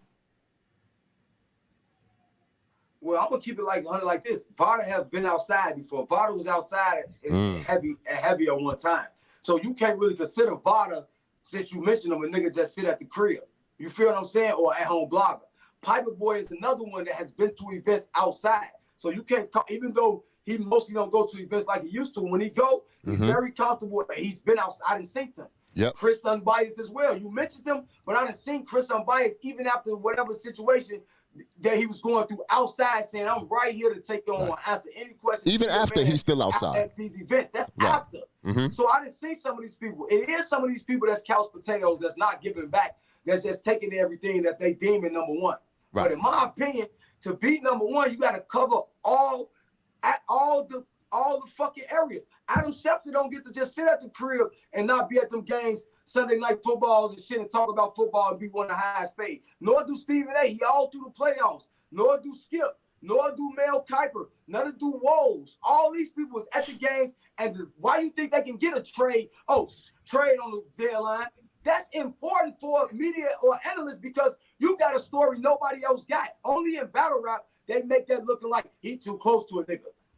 Man, we can't wait till a nigga we know LeBron and said LeBron said this, or I talked to KD and he told me this about this. That's insight. That's what levels you up in media. Not talking about what other media do or talking about what relationships other media have with niggas. What do you do? Show us what you do. Stop talking about what we do, because we doing what we do. What that nigga Slade say? Our thing is our thing. Your thing is your thing. That's it. Now, that's what Slade said. Now, we gonna continue to do our thing as long as you continue to do your thing. That's it, bro. However it go. Now, Polo, I think I seen y'all discuss this, right? Where springboarding off another platform, you know, a person could probably run around and say, yo, I helped made y'all. You don't say if it wasn't for me, y'all wouldn't be such and such or whatever, and shit like that. Now, there's a lot of good media cats or bloggers springboarding off different platforms. I myself, you know what I'm saying? And I was accused of, yo, I don't got my own channel. You on 15 Minutes of Fame. So, that, you know, can you still be that great springboarding off of somebody's platform and gravitate and get your own audience and whatnot? Like, what do you say about that, Polo? Yeah, I feel like you definitely could springboard off you could definitely springboard off of another platform. It really just depends on what you learn from that platform and how you move on from what you learn from that platform, if that make any sense to you. But I like what's up, man? I like looking at y'all niggas when I talk, man. It's solo shit. Go ahead, man. I got you. But yeah, you definitely. I feel like you can.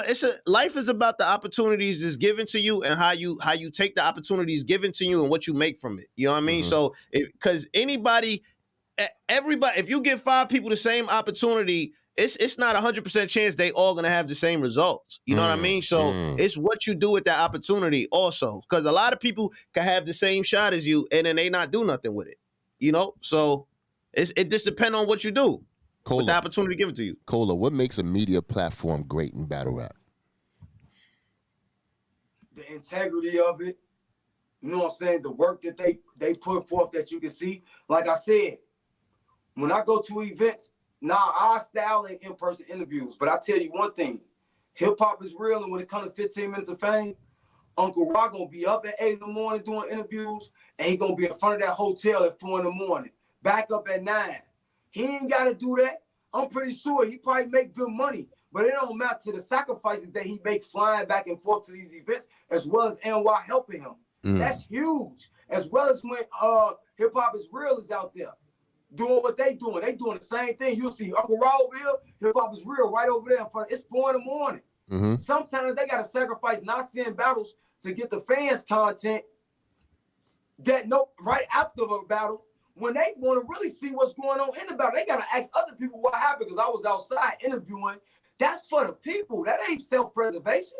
You got to take that in consideration. That's a different type of level of media game, bro. And that's to be appreciated. You're going to see them sit down. Uncle Rock got his in studio. You'll see him do the game show. You'll see him with so many different avenues. Get somebody like yourself a platform. Because I don't care what you say, Debo.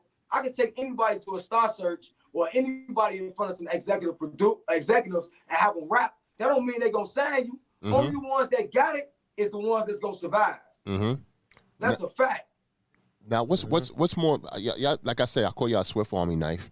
Y'all got your hands in so many of these apps.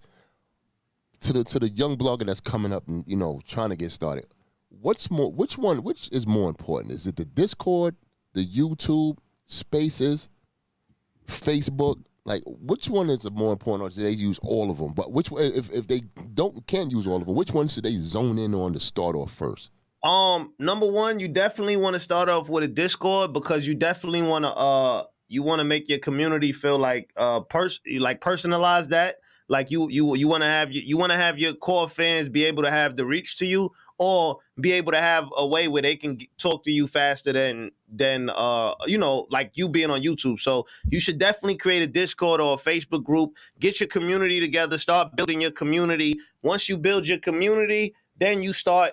Hey, listen, I'm going to be on YouTube today. Come check me out on YouTube. I'm going to be on this today. Come check me out here. Or listen, I'm going to be on Spaces. Check me out here. Then once you got that, you got a team of people working. Now you got some type of stuff going. Now you can start putting your content out, get people trained to that, roll your stuff out correct, make your graphics, promote your graphics on social media. Even if you got 50 followers, who cares? Promote it.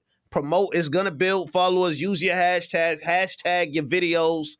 And that right there is gonna that's how you get started. That's how we do it. I run for Black Compass. I run a lot of the I would say a lot of the marketing and shit like that. So just from my experience, you definitely want to have a Discord first, number one. Then from there, you start once you build your Discord or whatever app you use, Telegram, whatever app you use where you could put your people together and y'all can feel comfortable talking, then you go from there and just build like that. Y'all two cats are some stylish niggas. I've never seen a media platform do merch before. I hate that word, merchandise before. Yeah, I hate the word merch too, actually. But y'all have a lot of merchandise, and not only is fire, it's more fire than a lot of these battle rap dudes or it got merch.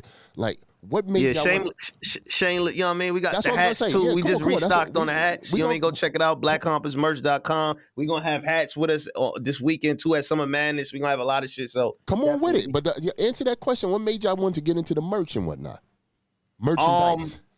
To be honest, like, I always kind of been like in the, like, you know what I mean, fashion, just doing clothes. I had my own clothing brand before in the past. I style stuff for like a lot of different people too also. So I definitely, you know what I mean, I always had the vision, and we tried this about like 4 years ago. I don't know if people remember. I probably still got the first edition hat somewhere where we came out with dad hats. We had the story time with Posey hats, and then we had the regular Black Compass media hats. So we tried this 4 years ago, and then we just decided to pick it up. Like, you definitely want to have your brand out there. So what better way to have your brand out there than have it on people, you know? So y'all respected in the game. You know what I'm saying? And I know y'all know y'all shit. I'm going to ask y'all, and y'all keep it real, because I know y'all keep it 100. This might cause some controversy, but we gon' say how it is. in the media, who are the Mount Rushmore? Doesn't matter, blogger. It could be an entity. Y'all don't have to just say, oh, but there's a bunch of them. You could just, in the Mount Rushmore, who do y'all feel are the people that belong there as of today? Cole, I'll let you take that one. I mean, you talk about just platforms in a whole? Platforms in a whole, brother. It could be a blogger. It could be Mount Rushmore of media. I'm gonna keep it a buck, cause I ain't never been a nigga that really hate on niggas. Mm-hmm. But when you say these platforms, you understand. Like I said, in my personal opinion, I ain't saying this because it's the platform. When I think of every friend, I think of 3-Letter Man. I think of Wayne. I think of Tony Bro. I think of Polo, because that's when I was coming around on Blog Talk Radio, when he was doing Lowski the General, when he was bringing Battle Truth on. That's the time I showed up when the Blog Talk was cracked. So that's my era. The era, anything before that with Blue and all, I don't know what that is, but I know when Posey was there, because that's around the time I started listening. So I got to put that platform with all those people as one of the Mount Rushmore. Yeah, that's cool. Because everything, look what 3 was able to do on his own. Look what Angry Fan's still able to do, regardless if you like him good, bad, or different, that he talking shit. He does a great job, whether we go back and forth or not. What Tone was able to do with leaving that and becoming what they are. What Wing is able to do now with RBE and brick by brick process. So that whole thing got to be Mount Rushmore way. Fuck just the platform. That whole thing got to be platform. Mm-hmm. You say Angry Fan, you got to include 3 and everything in there, because they all was DNA of that to me, of one of my shows. Right. Second coming up, respectfully, is going to have to be, and it ain't even second in the order. I'm going to say Jay Black. From where Jay Black come from that kitchen, sitting up in there, everything that he came up there with, rest in peace Tech, whatever y'all can say. Salute Butterfly from his old ways of being over there and whatever happened with that. But that's that platform still, even with the new additions of NY Rita, with the new additions of bringing you being on that depot, Bad Money, Mark Janko, everything they do over there is incredible. So I'm going to hide them as one of my Mount Rushmores. But I'm going to put 5 in there because I can't lead them, but I'm going to tell you my 5th. My other 2, I'm putting 15 Minutes of Fame in there with the whole shit of Heavy Bags. Because when I first figured out 15 Minutes of Fame, the first person I seen running up on niggas was Heavy Bags. Heavy Bags of 15 Minutes of Fame. That was one of my biggest go-tos back then of content. I'm going to keep it a buck. That whole staple of 15 Minutes of Fame. And last but not the last 2, it's going to definitely be Hip Hop Is Real for me. Because the work they do for us being out, and my 5th platform is going to be Friends stats, and the information that he can gather just from battle rap, and to know at a drop of a hat, Friends, CC, everything they do, them my top 5 platforms overall to this point, even with the history. I could have broke it up and said Black Compass, but I got to get them that whole Angry Fan, that whole swave of people, Posey, Drizzy, because all of them at times, either if one of them was there or not, the show still did this. I can't lie about that because I was on that phone. These are facts. And when it comes to them other platforms, Heavy Bags, 15 Minutes of Fame, but for Uncle Rod to take it, then Heavy to go in the studio, and now you on, beautiful. Hip Hop Is Real, him no bars. Hip Hop Is Real West, beautiful. France, and let's talk I about got 6. I'm going to keep it 100. Okay. I'm going to keep it 100. I'll let you put it I'm going to go old to new. I can't forget my motherfucking man, Battle Rap Trap, man. The behind the scenes and the shit Henny Man that gave us for this culture and what he have done for the DMV, I can't leave that out. Them my top 6 people when it comes to Mount Rushmore media. Okay. And then I go, but I can't forget again. It's so many. I'm lying. Piper Boy. I watched a lot of niggas that put in a lot of good work. Piper Boy put in a lot of good fucking work, bro. Like when it comes to, I'm gonna keep it 100, D-Bo. I ain't even got a fucking Rushmore. I'm bogus. Because when it comes to work, I appreciate the work a lot of niggas did, good, bad, and different, for what they put on the game. These are forefathers, niggas I'm mentioning from my era that I respect. Right. You see what I'm saying? Don't get me wrong, but them niggas, Battle Rap Trap, Piper Boy, Hip Hop Is Real. Even my boy, like I say, matter of fact, I gotta salute all media, D-Bo, because I come from the bottom. The Battle Troops, the Capologies, the DMEs, the 7 Mitchells. All these niggas gave me a chance before Tony gave me a chance. So I can't leave them out. I'll be out of fucking pocket. I ain't even gonna lie. I ain't got to Rushmore. I respect all the media that do good work and gave me a chance to come on their platform. I'm gonna say that. Now I'm gonna give you a softball. I'm gonna give you a softball question before we go, but it needs to be said. You got to put respect on our names as far as the media. Let me ask you a question: would battle rap even be as big as it is? Not exist. Not exist. We know it's gonna exist, but would battle rap be as big as it is if there was no media whatsoever? Didn't the NBA get bigger after they came off tape delay? I'm just saying, when they put this shit on TV, this when it started going. This comes with it. The authenticity don't leave nothing if you keep it, but it's gonna go to this. If you want the money, if you want the battles that the fans cry for, you gotta allow this exposure. If not, you gotta start telling your battle rappers, be cool with that 10, 20K and go ahead home, my nigga. If not, it gotta be TV deals. It gotta be a caffeine. It gotta be a Watch Battle Live or a Rap Grid. It have to be these things for this shit to grow. It have to be a 15 minutes of fame. Think the NBA, the NFL grows without ESPN, NBC, ABC, Fox News, and Fox Sports? No. It don't work like that. Everything is a machine. A car just can't work with the engine. You need the starter, the water pump, the crank sensor. You need everything. The battery to be you need everything component to work for anything to be successful, bro. You need other leagues. It just is what it is.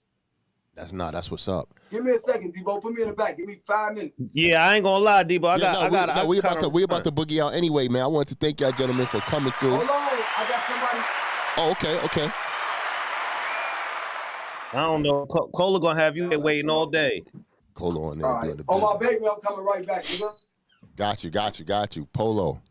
I need a hat, Polo. Salute. Oh yeah, we got a lot of stuff, man. Check out the website. Black Compass merch, y'all can check it out. Subscribe to the channel, Black Compass. I just want to say Black Compass Radio definitely is in Battle Rap Mount Rushmore.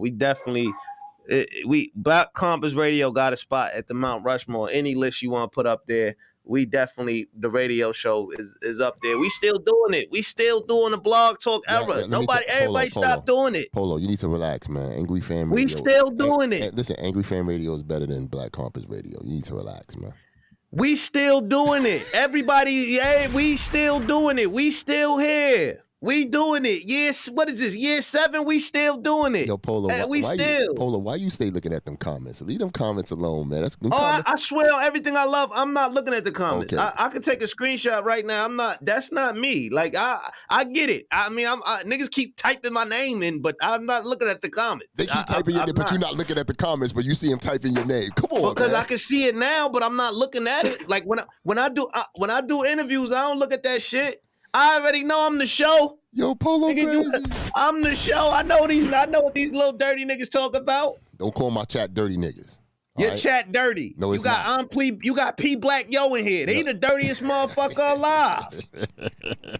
He dirty. He done been in every chat, man. He a chat hopper. Yo, Polo. You got the number 1 chat hopper of the century in here, man. I'll start roasting these niggas. Yo, Polo, you one of them. Polo, hold on. You one of them niggas that be like, I ain't watched that battle. But they be like, but I like the line when he said such and such.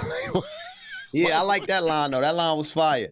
Nah, but I mean, I peek at the shit, but it ain't bothering me. Like, these niggas don't. Yo, man, listen, man. I've been in this for a long time, man. I was in the old era was way harsher than this era. Like, this era is like a washed down version of the old era. The old era, niggas was digging up all, like, it was, I was in that one just fine, comfortable with my feet up. This is nothing. This is a walk in the park. But listen, man, Black Compass, I'm out of here. Salute to everybody. Please back, yo, you a dirty ass motherfucker. You in this chat, dick eating every chat I see you in. You gotta stop doing that. I ain't never gonna see you because you cast with a friendly ghost. You ain't coming outside. And if I do see you, I ain't gonna know who the hell you are. So, you know what I mean? Eat a dick. And everybody else, salute to everybody. I'm out of here, man. Black Compass Media, salute. All right, Polo, peace, my guy. Yo, Cola, man. You know, I appreciate you, my brother. You know what I'm saying? You always, show me, give me a great show. The numbers has been crazy on here. You know what I'm saying? So I'm going I'm gonna check these numbers. If this shit go past my Angry Fan interview, I'm gonna call that nigga and bark on him like, yeah, nigga. Nah, real talk though, Debo. I want to end like I'm gonna tell you, even with the back and forth, the media and all this shit, it's beautiful to see a lot of African American brothers doing their thing. Real talk, regardless of the banters, regardless of the shit. That's why I can sit on this show and I say, when you got into Mount Rushmore, and a lot of people may feel how they feel about certain people that I name. But I remember all them people giving me an honor too. Even New Era. I can't forget New Era. New Era like podcast. Big Low, Ben Swayze, Damn I'm Wild, Freddie, Salute my boy Mac. They was part of the beginning. Like, bro, so many people gave me opportunities to where I'm at right now. I wouldn't be here if Tone to give me an opportunity. I wouldn't be here if Debo to give me an opportunity. I wouldn't be here if Debo ain't linked me with Mav and Mav give me an opportunity. I wouldn't be here if a lot of niggas wouldn't take it to what I do. So even on Beyond, however a nigga feel, they can never deter me because, yeah, I'm a super fan, Debo. And I ain't think I'd get this far with blogging because I wasn't planning to be a blogger. But at the same time, with all the shit talk and everything we do back and forth with the jokes, man, I respect all the media that's really doing something, man. Yo, shout out Word Sports. Shout out everybody. Like I say, everybody that brought me on their platform and gave Cole a chance before I was Black Combs, before I met Debo, before I was in the position I am to hide these dope spaces and shit like that. And again, salute y'all. Salute my fucking army. Good guy gang. Free my dog Henny. We got the free Henny sweaters. I don't want to hear free Henny. If you ain't putting on, my nigga, that's it. Rest in peace, Lily. 1 year anniversary of her. Salute her. Hope her 2 kids is doing great. Hopefully her family can reach out to Tone and one of the brothers in the Discord. Maybe we can do something special for them. And again, Debo, appreciative of you, my nigga. And the whole URL staff when we come out there, Queen of the Ring, and Uncle Ra, how he treat us when we're around, man. I'm just appreciative of all this shit, man. People may say what they want, but I don't give a fuck, Debo. I love the culture. Man. I love y'all, and that's what I'm here for, man. Salute the whole culture. Salute my team, Tone, Polo, Posey, Drizzy. Again, the Army, Good Guy Gang. We here, man. Free Henny, man. Yo, listen, man. I'm proud of you, man. You keep doing your motherfucking thing. Every time I see you on in one of these spaces or on the tube of YouTube and whatnot, I check in, man, because I know you got something informative to say, something dope to say, and I just like to see you grow, man, and do your thing on these apps, And I man. appreciate that. Again, I appreciate all the battle rappers that's, come with my spaces. Again, say what you want. The Geechies, the Surfs, yourself, the ASAP Means, the Shees, man, all y'all. If I ain't never told you, I'm telling you right here, because this is a big enough platform like ours. If I ain't never told you, I appreciate anybody that helped me in this culture and did something for me. If I ain't say your name, bro, if I ain't mention you, I appreciate you from the bottom of my heart. Because I'm a nigga come from nothing. Yo, listen, man. And more anything you can do more to get somebody money or that is show a nigga some love. Listen, man. You inspired me, man, because my elevator, everybody knows my elevator doesn't go all the way up to the top, and I'm a sandwich sort of a picnic. So you calm me down on a lot of things, man. Every time I see you around, man, I know it's all good and shit like that. And I'll do anything for you, my brother. I'll do anything for you, my brother. You know what I'm saying? So always remember that. And vice versa, Debo. Love you to death, bro. With that said, 2 positive brothers going out in style. Summer Madness 12. We'll see y'all Saturday, and we're going to have a good time, man. Thanks, Cole. I'll talk to you soon, my brother. All right, Debo. 1. Yeah, man. That's our show for today. I hope you liked the show. A lot of people was in here. Shout out to my man Heavy Bags. He's going to chop some of these things up and give y'all in edits and stuff like that. I might mess around and bring my equipment to Summer Madness and whatnot and do a show after the battle event. Who knows? I might do a big homie show out there. We'll see. But I appreciate y'all, everybody in the chat, man. Thank you all thank you for the super chat too as well, man. You know, if y'all want to send something to me as far as like sometimes super chat will take a lot of money, man. Send something to my Cash App to Debo Vision. You know what I'm saying? Just Cash App me, Debo Vision. You know what I'm saying? I'll probably get some lunch, some dinner, or something like that. You know, and, you know, I appreciate y'all, man. I'm doing this for the culture, you know, that I'm happy to be a part of. And, yeah, thanks, Uncle Rob, man. I call him Brother Rob. I keep calling him. Y'all know him as Uncle Rob. I call him as Brother Rob. And shout out to my man Mav Hoffa, man, for even tuning in. I appreciate you, man. Giving us a crazy super chat. I appreciate that, too, my brother. You know, you inspire me all the time. Matter of fact, it was Mav Hoffa that actually inspired me to keep going and be consistent and do this shit right here. With that said, man, I appreciate y'all. Queen of the Ring, don't forget, October 29th, prom night. All right, get y'all tickets, man. Go to the Instagram, QOTRING. The link is in the bio. And that's it. Salute.